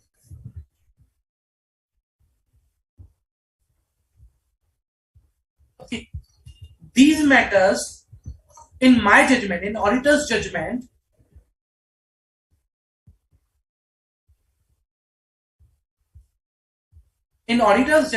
are relevant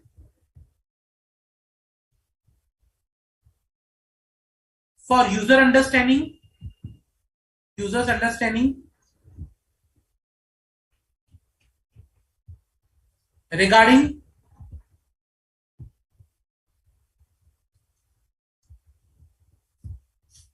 audit, auditor's responsibility,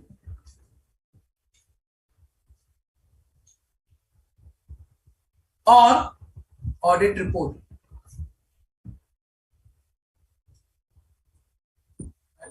Move this as of now.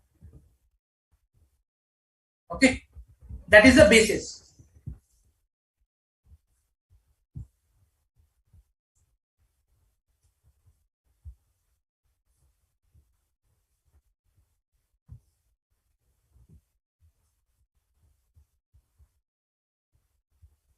To decide a other matter paragraph. This is the basis I need to use to decide whether the other matter, it will be reported as a other matter paragraph or it will be reported as a EOM or CAM.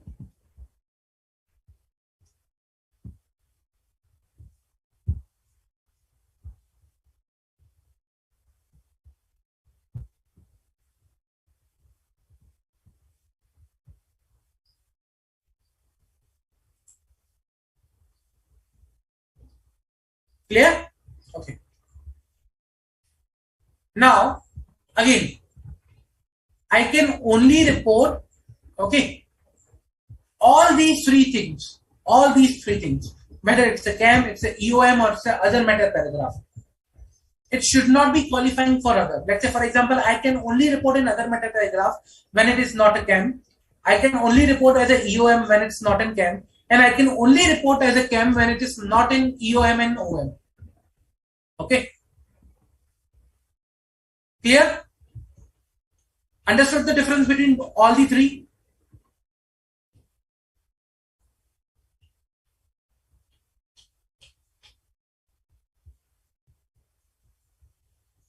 OM, EOM, and CAM. Let's see the notes. If auditor consider it's necessary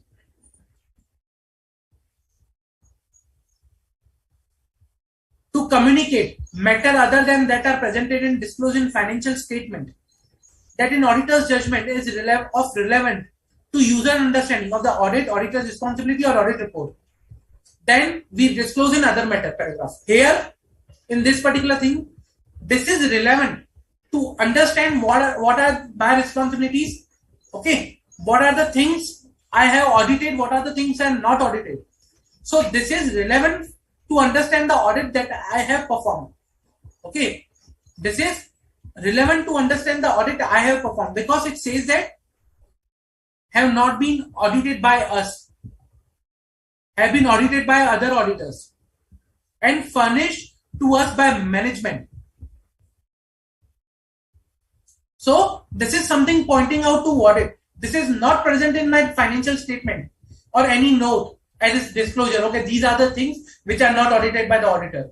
This is nothing, something, which is there in the financial statement. It is specifically, I want to communicate. Auditor want to communicate.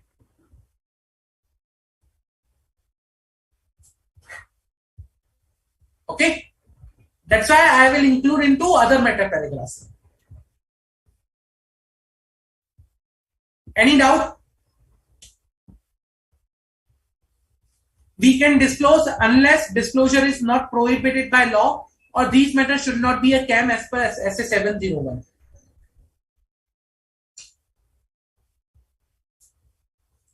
If in case auditor expects to include EOM or other matter paragraph, in the opinion, then he shall communicate the details and circumstances to, not modification, but that is EOM or OM to management. So, or to those charged with governance. So I need to communicate that details to the management or those charged with governance. Clear?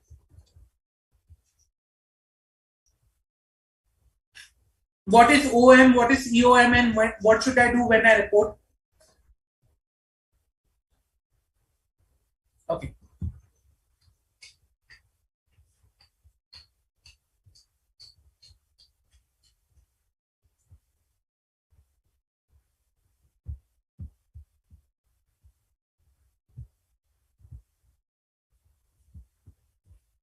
Jay, can you give an example that the matter cannot be can, OM or EOM or qualified opinion, but different matters like, so I can provide you, okay, where they should go. If there anything other than these are, then I can provide you where these can go.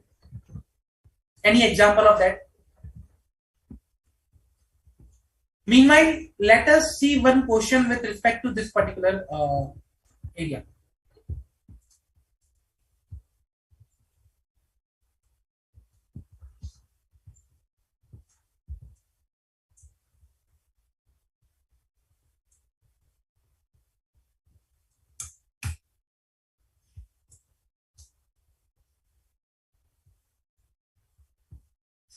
Difficult Books Limited was engaged in manufacturing of active pharmaceutical ingredients. Due to changes in laws and regulations, every company engaged in manufacturing active pharmaceutical ingredients would now require production capacity license, which will restrict the production of companies. Management of the company assess the impact of the change in law over the financial position of the company and appropriately disclose the same in financial statement. Audit team of the company evaluated the management disclosure and found it appropriate and sufficient. However, considering the said matter as the most important and fundamental to user understanding regarding the financial statement, the audit team decided to disclose the same in other matter paragraph. You as the engagement partner of the audit team is required to guide the team by selecting appropriate answer from below.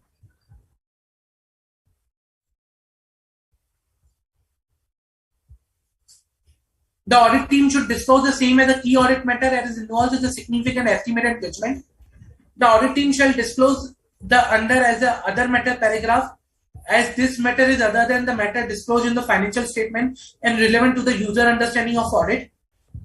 The said matter is already disclosed and presented appropriately in the financial statement and is of such importance that is fundamental to the user understanding of the financial statement, and hence is required to be disclosed in the emphasis of matter paragraph.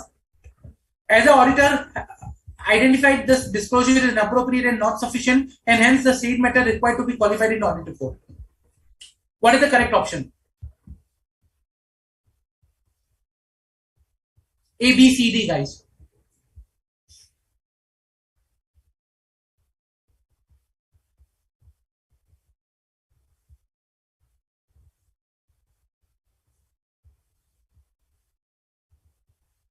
What is the correct option?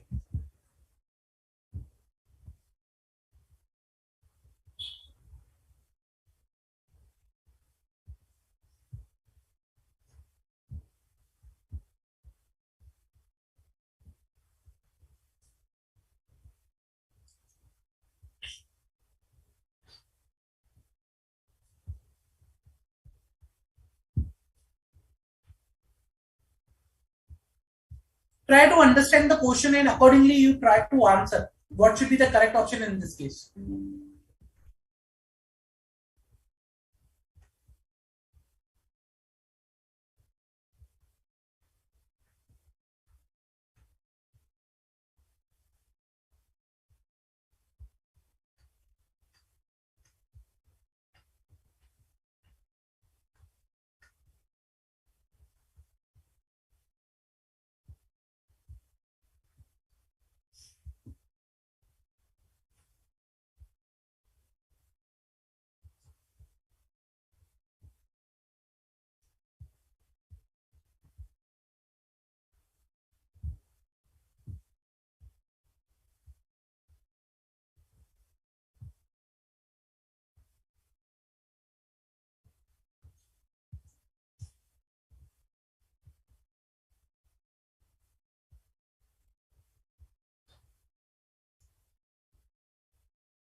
Come on, guys, I'm waiting for your answer. Correct, Jay. Correct.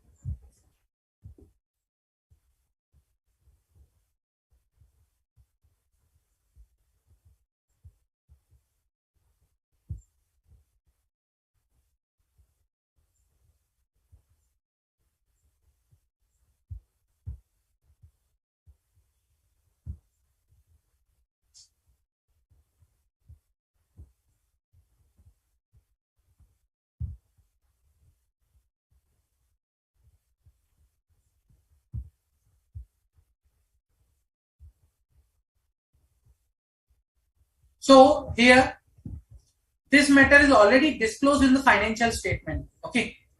Now, if this matter is already disclosed in the financial statement, I know this cannot be a this cannot be the basically other matter paragraph. That is for sure. Matter to be reported in the other matter paragraph, this cannot be the one. Hence, if this cannot be one the EOM, what it can be? Either it can be CAM or a emphasis of matter paragraph. So other matter paragraph option gone. Now, can it be a qualification because I have found it appropriate and sufficient? Management disclosure is appropriate and sufficient. It cannot be a qualification. So remaining option A and C. Either it could be a CAM, it could be a emphasis of matter. Now, I haven't seen any of the issue like, significant difficulties or estimate or risk of higher material misstatement. But I'm seeing this is fundamental to the user's understanding regarding the financial statement. And if it is fundamental to the user understanding of the financial statement, then it will be CAM, it will be emphasis of matter paragraph, not a CAM. Okay. So the correct option will be C, not A. Okay. Let us see one more.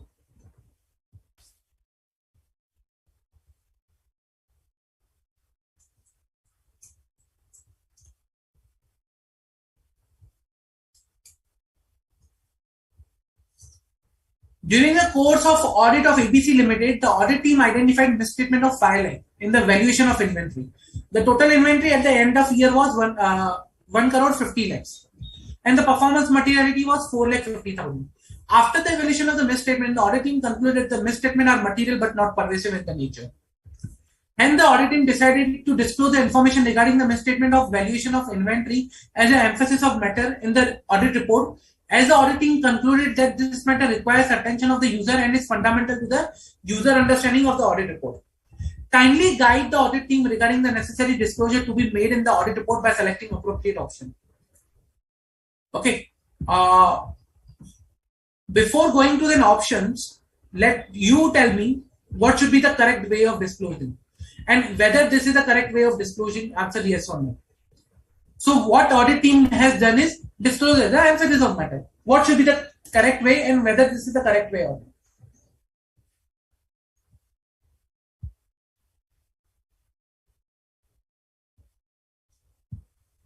I'll not go to the options. I want answer from you. What should audit team have done if this is not the correct? And if this is the correct, then it is fine.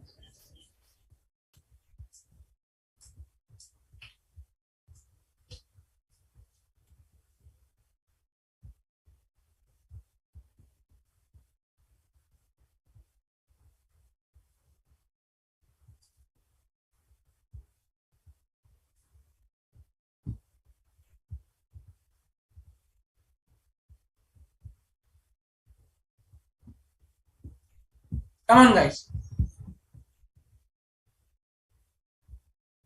Correct check. Let me bring the options.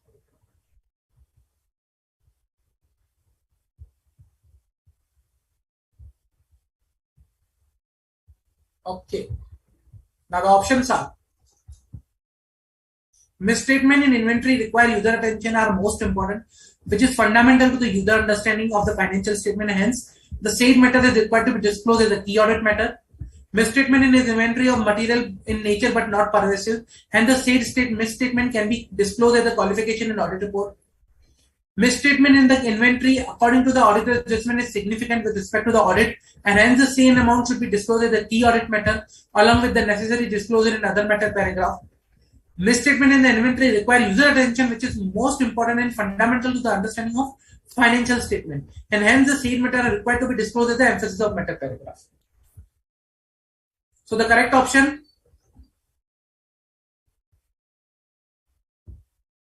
what should be the correct option? So this is a misstatement. Misstatement which cannot be reported as a key audit matter. So first option is incorrect. Misstatement cannot be reported as a key audit matter and other matter paragraph. Third is incorrect. Misstatement cannot be reported as the emphasis of matter. Fourth is correct. So misstatement is material but not pervasive, and hence qualification. The second option is correct. Qualified opinion. Clear? So basically this was SA 705, not SA 706.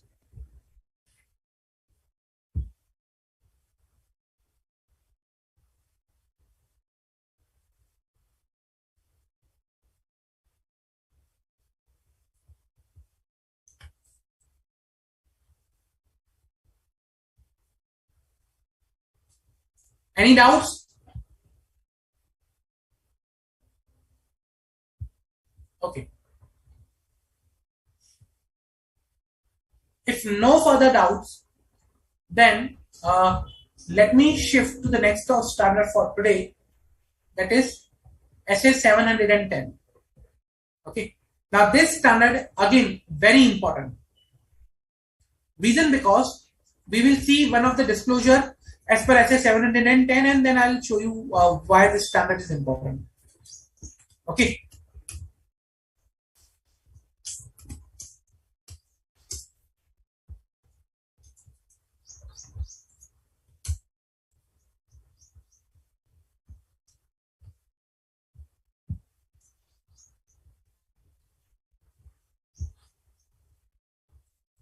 SA 710 talks about comparative information, corresponding figures, and comparative financial statement.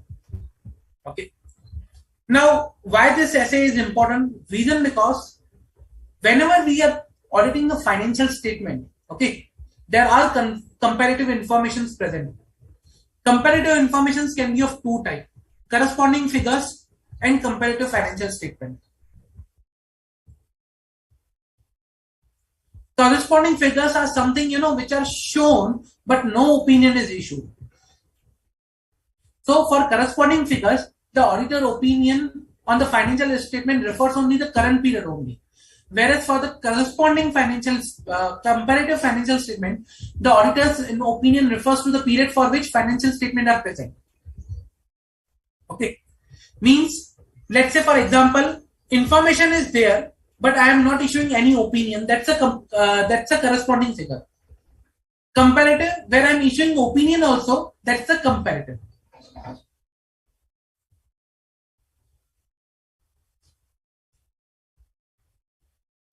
Let's say for example, comparative information where amounts and other disclosures for the prior period are included as an integral part of the current period financial statement, are intended to be read only, okay, or in relation to the amount or other disclosure related to the current period financial statement, okay, but I am not issuing any opinion on that. They are only read only.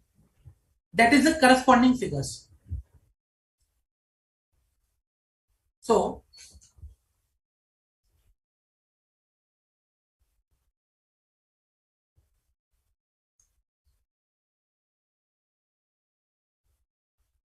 let me create a division over here.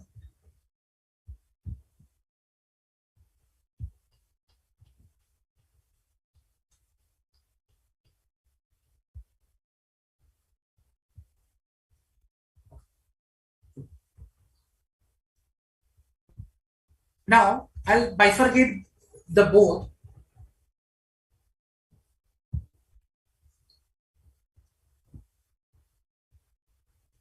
So comparative information, that's our topic.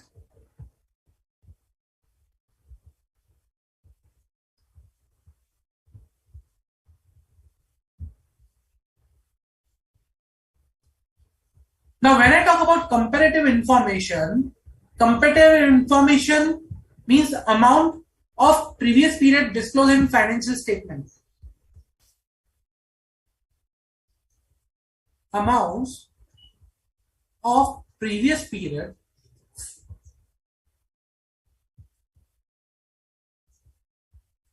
disclosed in financial statement as per applicable financial reporting framework.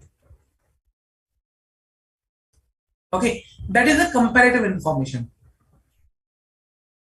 That these are the amount that are disclosed in the financial statement, okay, which are as per the financial reporting framework. Previous year figures basically. If I have to tell you, this will become the previous year figure.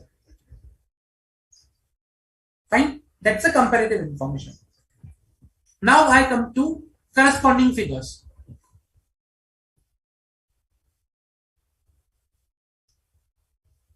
These are the terminologies that we are understanding. Corresponding figures are nothing but they are the read-only purpose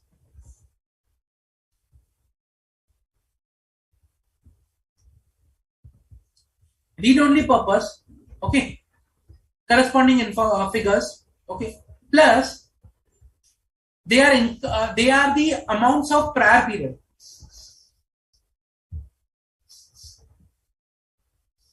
Amounts or disclosures of prior period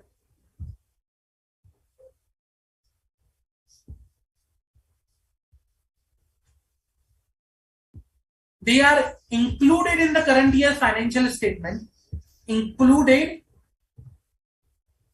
in current year financial statement. I'll say in current year's FS. Okay, they are for the read-only purpose. They are included in the current year financial statement are of prior period. Okay, relating to the amount and other disclosure of current years, and they are for the purpose of they are related to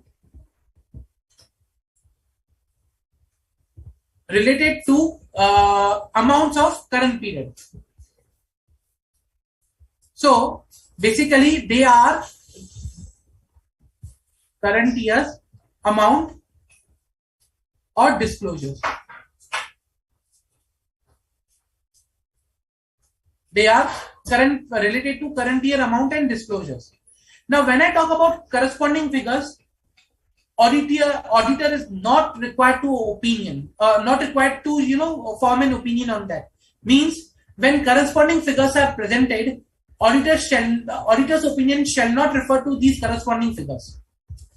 So no auditor opinion is issued.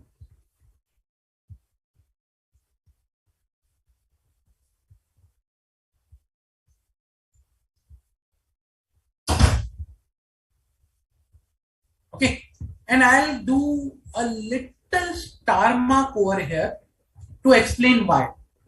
Conditions apply basically, and these conditions apply. I'll explain later.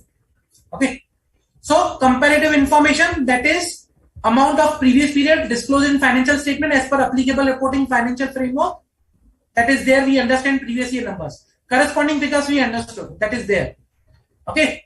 Now the third option is comparative financial statement.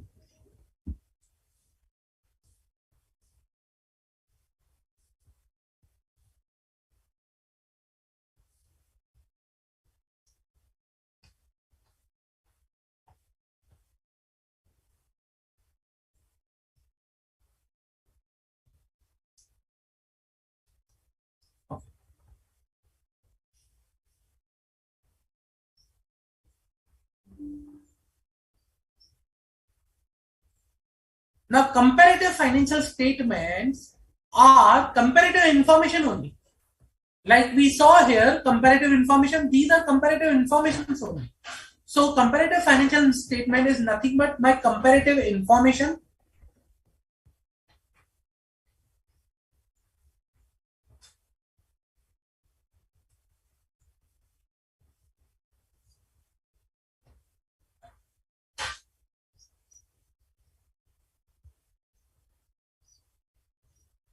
okay.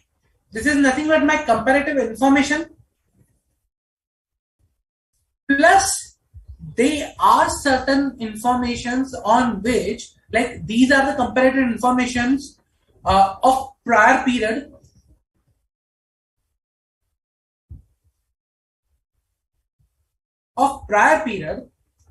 okay, included for comparison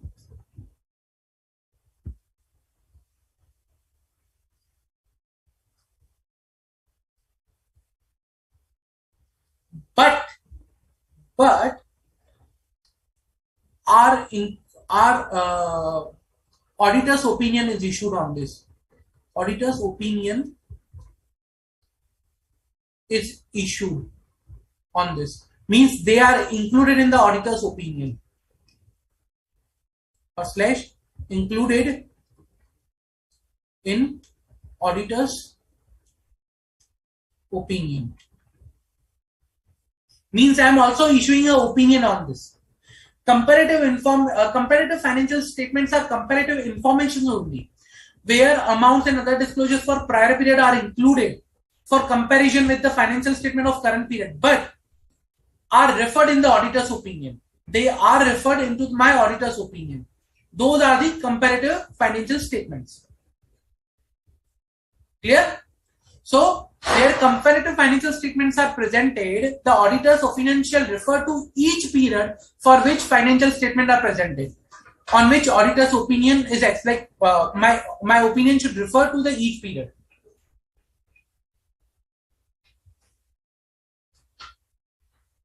Okay. So I'll explain more on this, but just to clear out the terminologies. So these are something. This is a comparative information which is prior period of prior period plus my opinion is issued.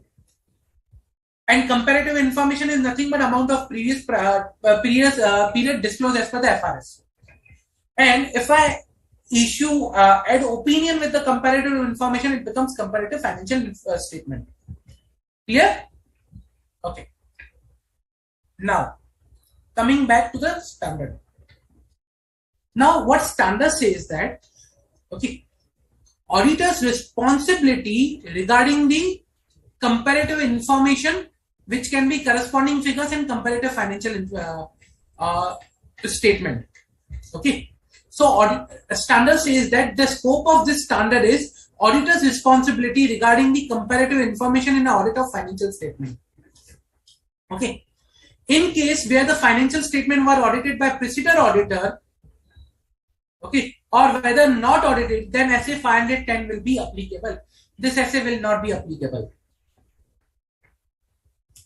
So, if financial statements were not audited by this auditor, or were audited by some preceding auditor, then for opening balances, SA 510 will be applicable.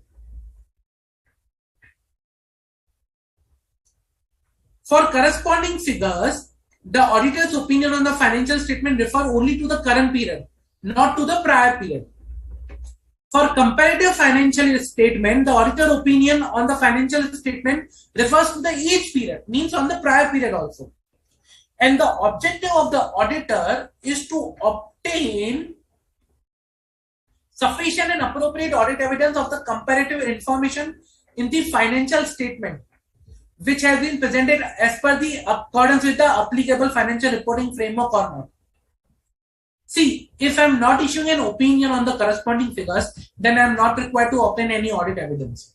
So where I am required to issue opinion, that is comparative financial statement, which is nothing but my comparative informations. So my objective is also to obtain sufficient and appropriate audit evidence on comparative financial comparative informations.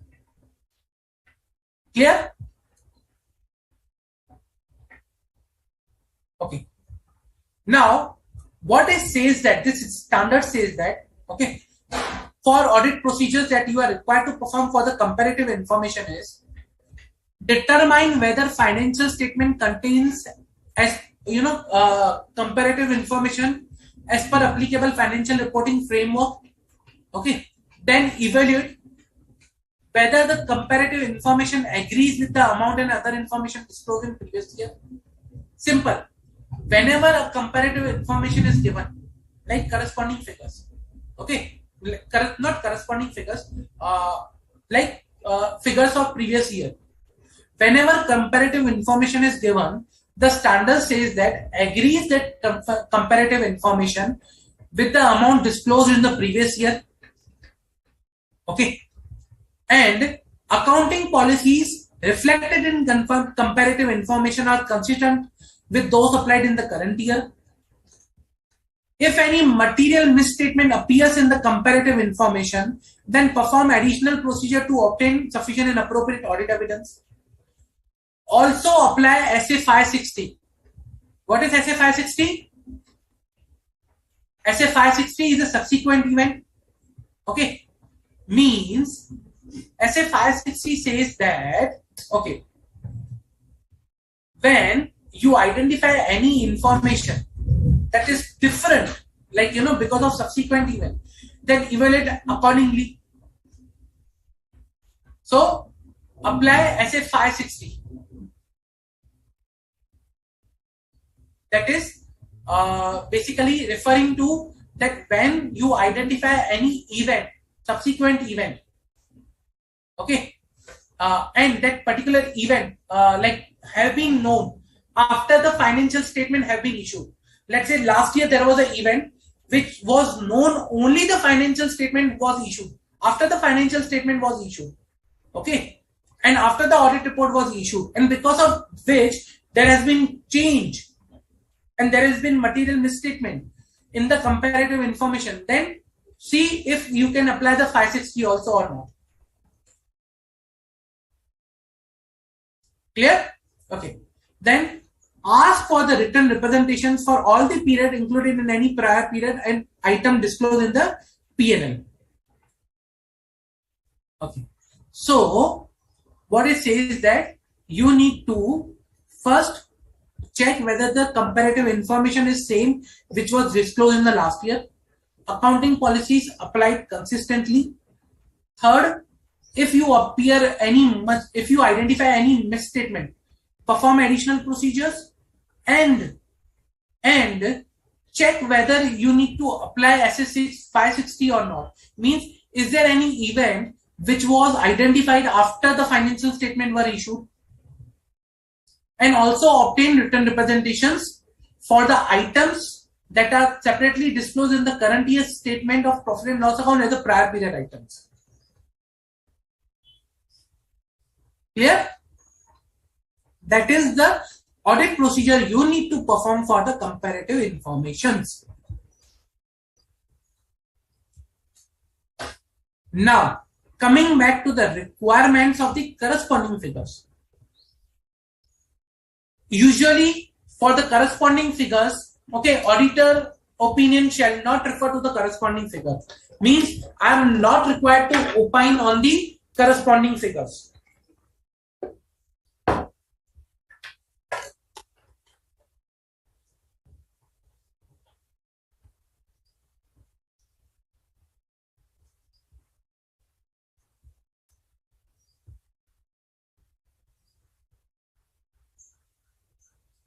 Okay. I am not required to issue an opinion on the corresponding figures. So auditor's opinion shall refer to corresponding figures, shall not refer to corresponding figures unless, or shall refer to corresponding figures only when, okay, only when these things are present. Remember I said star mark, no opinion issued, star mark. That star mark is that when auditor report on the prior period, means audit report of prior period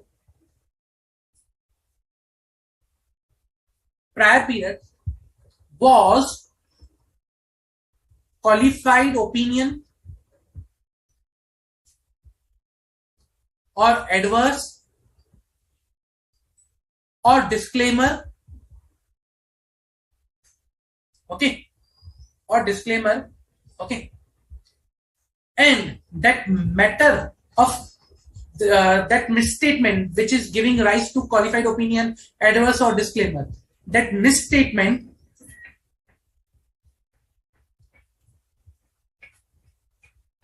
is unresolved.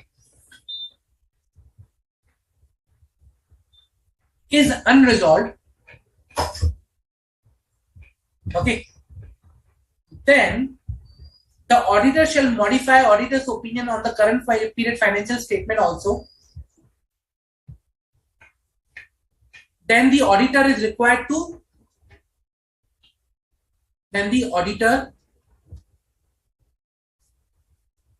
is required to modify current year's audit opinion.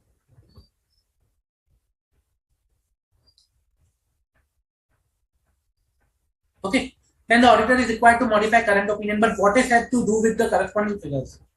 When I'm modifying my current year's opinion, okay, what I need to do is I need to refer to the current period's figure plus corresponding figures.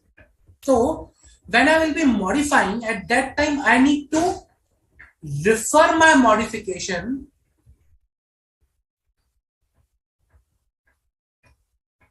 to current year's figure plus my corresponding figures.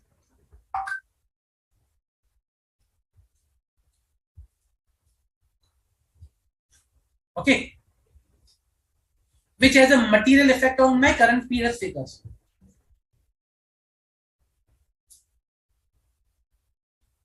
And or you can say, or what I will be doing is I will be explaining.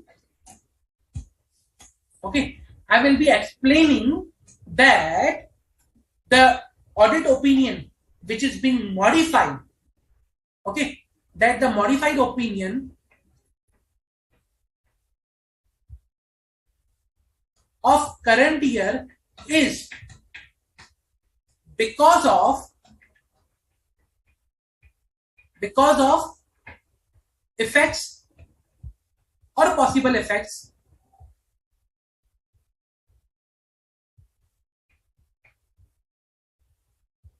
of unresolved matter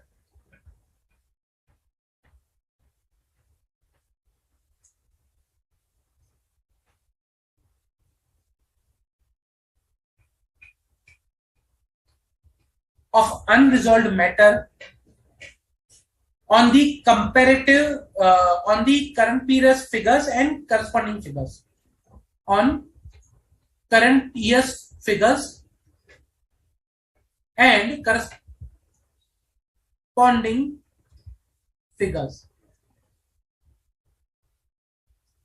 Okay, so when there is a misstatement in the last year of which because of our qualified issued adverse and disclaimer of opinion, and in the current year I need to issue a modified opinion because that issue is unresolved, in that case only I will refer my opinion to the corresponding figures. Otherwise I am not required to refer or issue any opinion on the corresponding figures. Clear? So let's see the notes. If previous year audit report includes any modification which is unresolved, then modify the current year audit report and include in the audit report that the effects or possible effects of the current year number are material, or modify current year audit report because of the effects or possible effects of unresolved matter on comparability of the information. Okay, and I will refer to the corresponding figures in that case. Okay, and if the material misstatement exists in the prior period financial statement on which a unmodified opinion was issued, okay, and the auditor shall verify whether the misstatement has been dealt with, and if not, then auditor shall express a qualified opinion and an adverse opinion in the current period financial statement with respect to the corresponding figures. Means here what I said, that my previous year audit report was qualified and unqualified, qualified adverse or disclaimer. What if the previous year audit report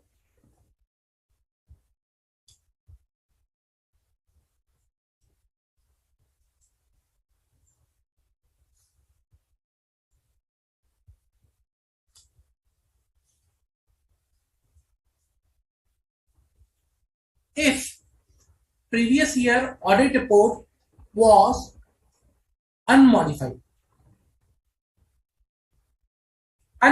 Previous year audit report was unmodified, but material misstatement was there. But material misstatement was present. Okay, and now I think that misstatement is not dealt with. Means misstatement is unresolved. This one. That misstatement is unresolved and I need to issue a qualified opinion in the current year because that misstatement is unresolved. Then only I will refer to the corresponding figures. Clear? So if a material misstatement was present in the financial, in previous year financial statement on which a unmodified opinion was issued, then verify the requirement of financial reporting framework for dealing with such misstatement or express a qualified or adverse opinion. Okay. And if financial statement were audited by preceding auditor or were not audited, then mention the same in other matter paragraph with details.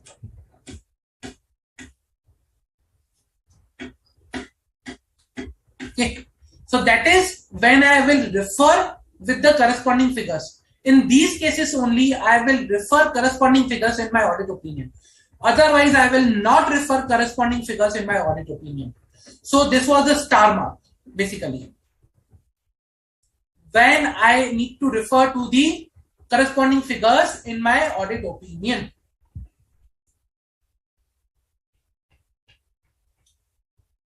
Okay. Now, with respect to the comparative financial statement,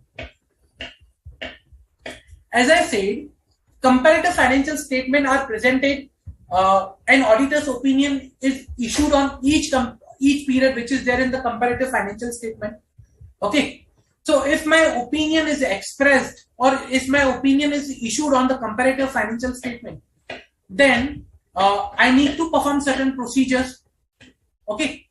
So I will be performing those procedures that is there. However, what standard says that, okay, when comparative financial statement are presented, okay, and auditor opinion is issued on each period of comparative financial statement, okay, and that is based on my whatever procedures I have performed. However, if in prior period a different opinion was issued on that comparative financial statement, means in the current year what I did is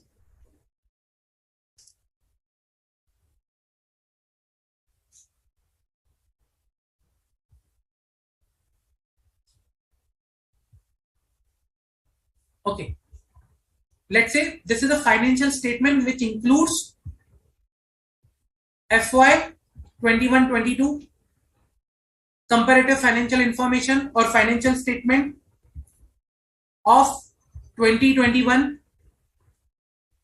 CFS of 1920, let's say CFS comparative financial statement of 1819 and CFS of, let's say,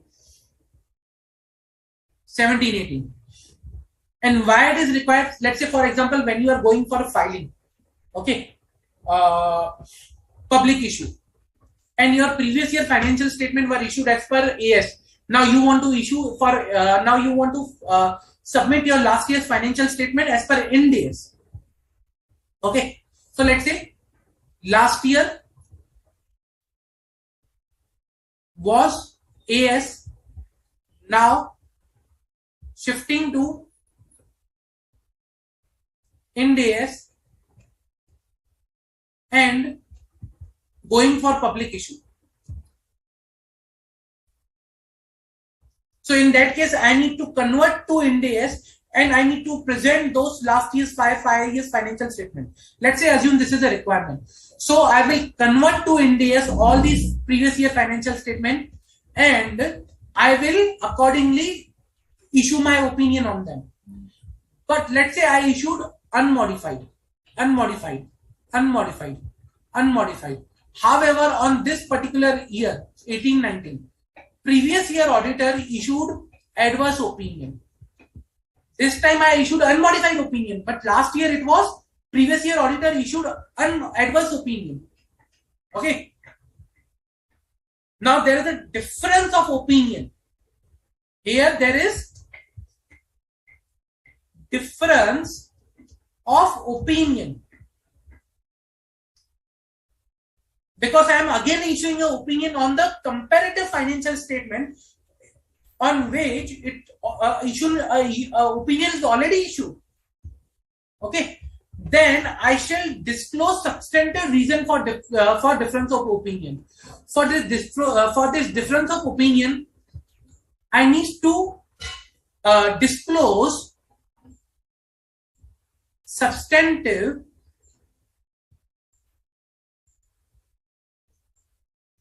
reasons, okay, for different opinion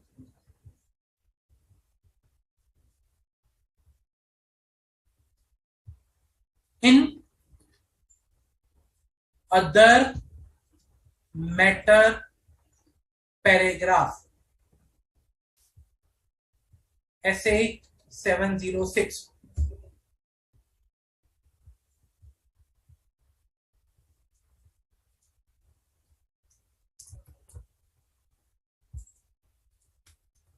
Clear? Any doubt?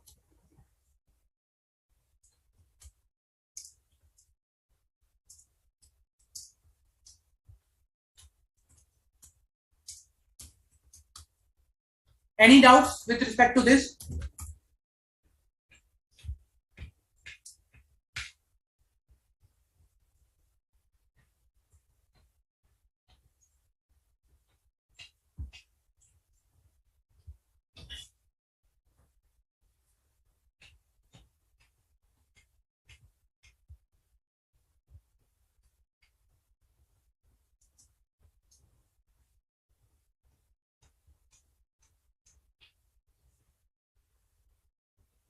So I hope you understand when we are required to issue an opinion on comparative financial statements.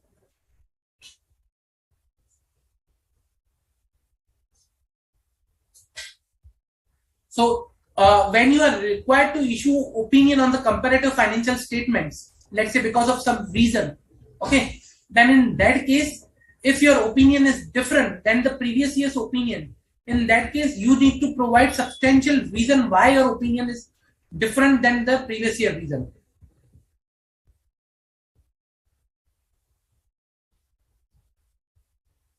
Understood? Okay. Now,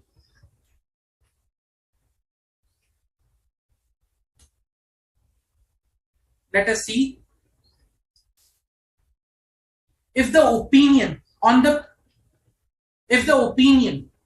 previous year info is different from the opinion issued on the previous year in the current year, then mention the substantive reason for the same in other matter paragraphs. If previous year financial statement were audited by preceding auditor and were not audited, then mention the same in other matter paragraph. Like if you are issuing an opinion, okay, where the opinion last year was issued by another auditor or was not audited, then you need to again mention in other matter paragraph.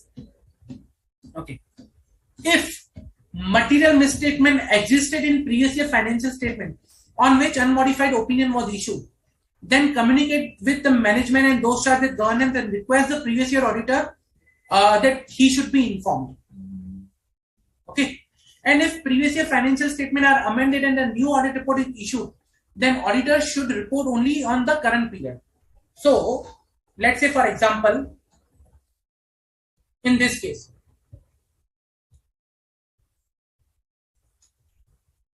difference of opinion was there. However, let's say you identify in 2021 there was a material misstatement, but previous year auditor issued unmodified opinion.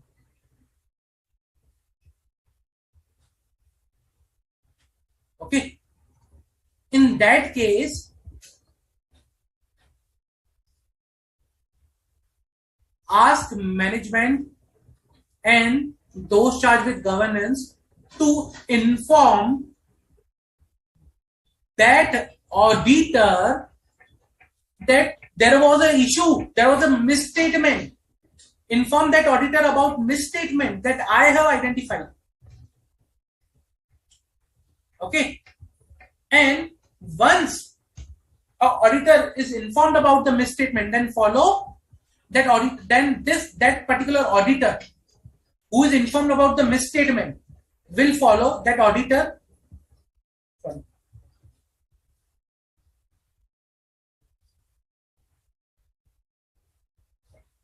will follow or has to follow, basically will or has to follow SA 560 subsequent events, that he has came to know about the misstatement once the financial statement are issued. Now once the financial statement are issued and a misstatement has been came to know, which requires to change the financial statement, then he will go to the management, he will ask the management to change the financial statement, and he will issue an amended audit report. And if new FS is issued and new audit report is issued,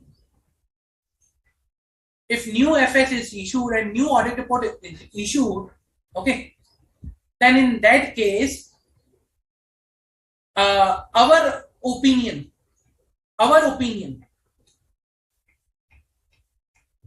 so current year's auditor opinion will be restricted to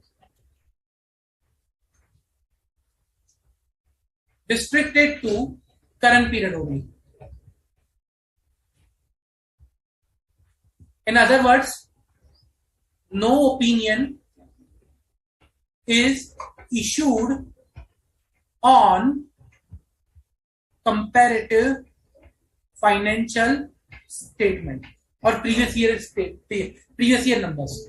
So no opinion will be issued on this particular 2021. Clear? Let's say in 17-18, okay, unmodified opinion. I issued unmodified opinion, and previous year auditor also issued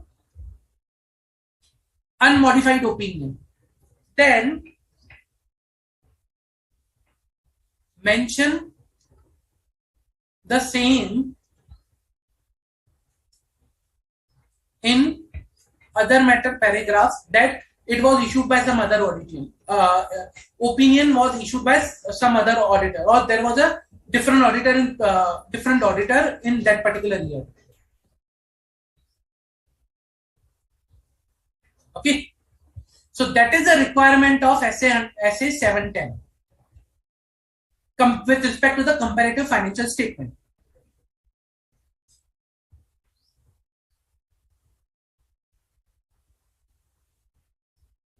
Clear? Any doubts?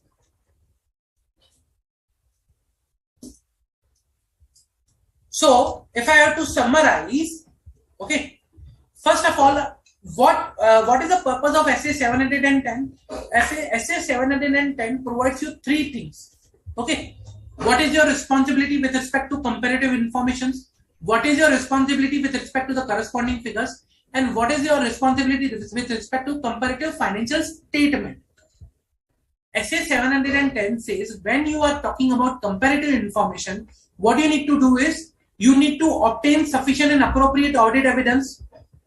So for comparative comparative information, obtain sufficient and appropriate audit evidence that they are as per previous year financial statement. Okay, plus accounting policies are consistent.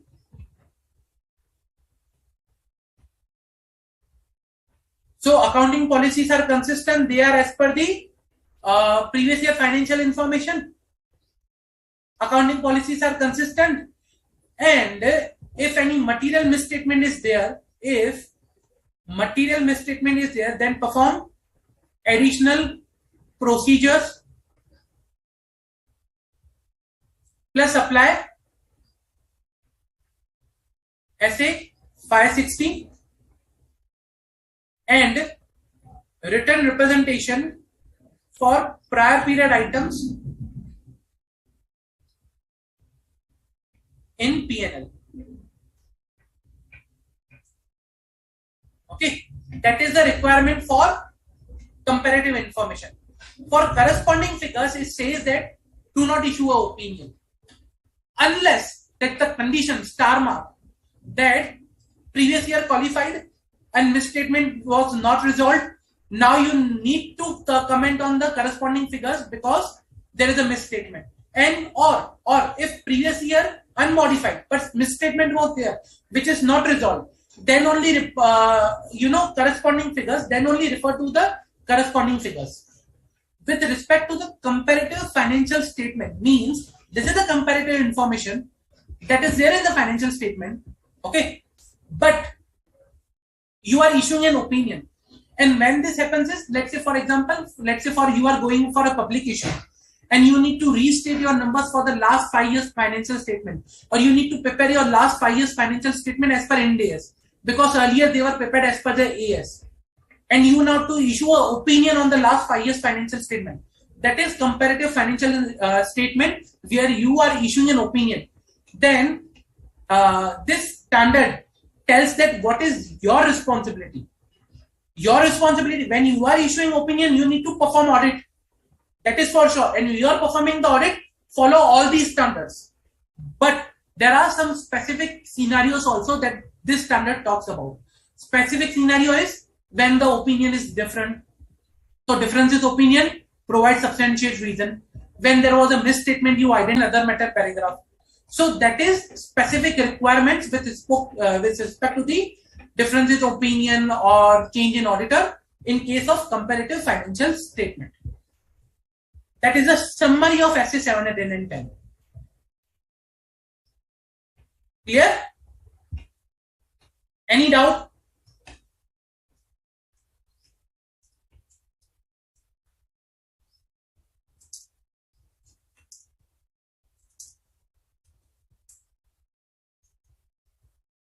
Any doubt?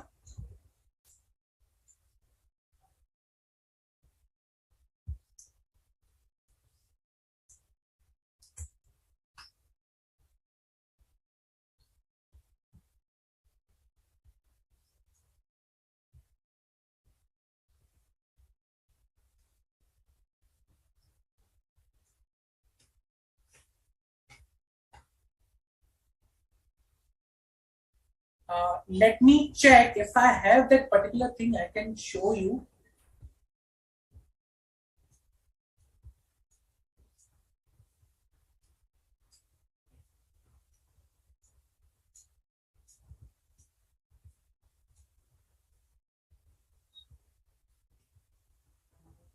If possible, I can show you one example of the comparative financials. Yeah, here it is.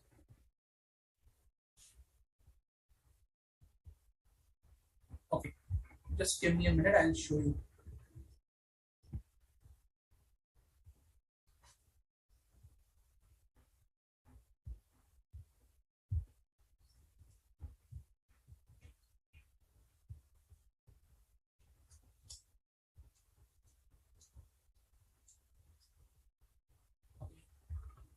I hope it is visible.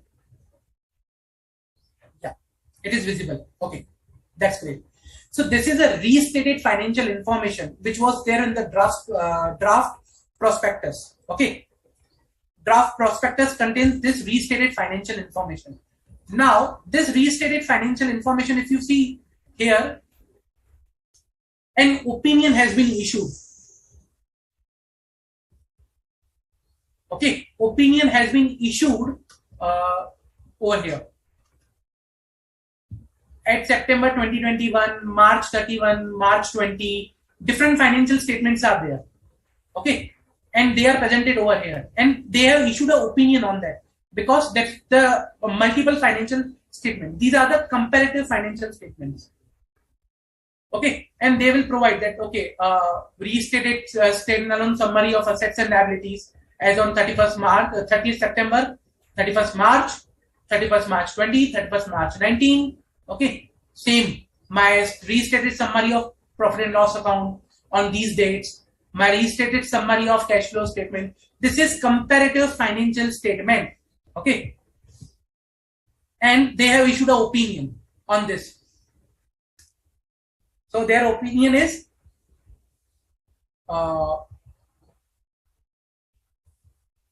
see, these are the comparative ones.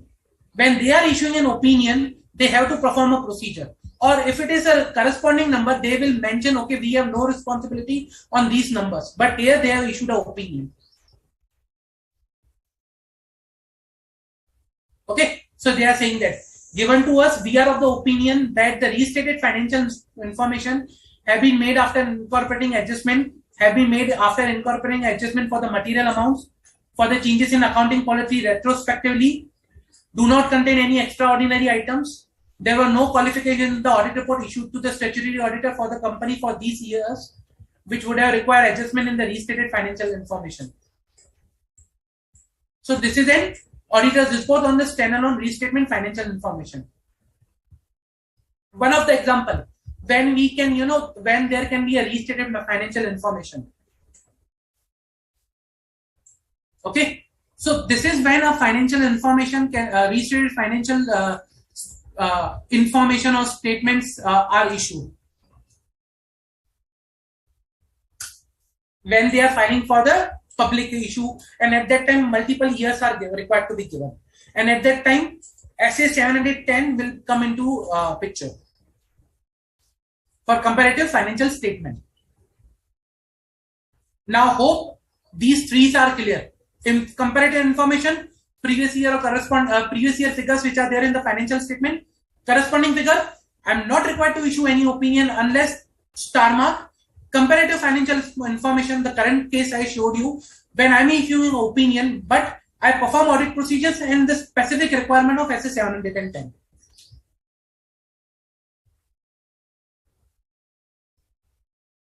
Yes, it's like a double audit. Audit was done, I am doing again audit because of some additional reason.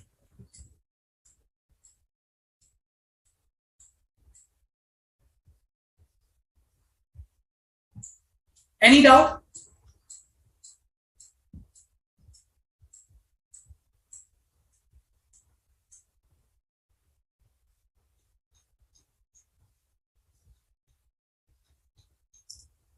Any doubt?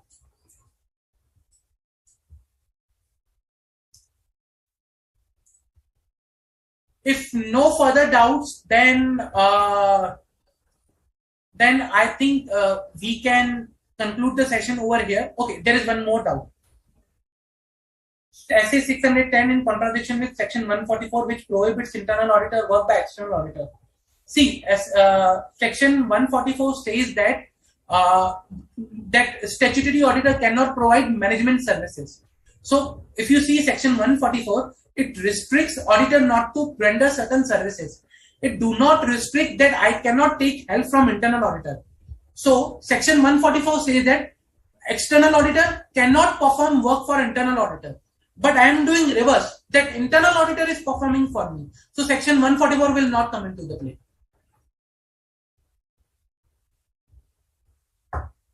Clear? Okay. So guys, in next lecture, I will be taking up SA 720 plus I will be taking up questions for this particular series plus some case scenarios so that you can have better understanding of the standards. So please read SA 720 plus all other essays because we will be discussing a lot of questions, case scenarios, forming an opinion questions in the next lecture. So please be ready with the SA 720 and revise whatever we have discussed till now. Okay. Thank you guys. Thank you for participating in today's lecture. I'll see you in the next lecture on Monday.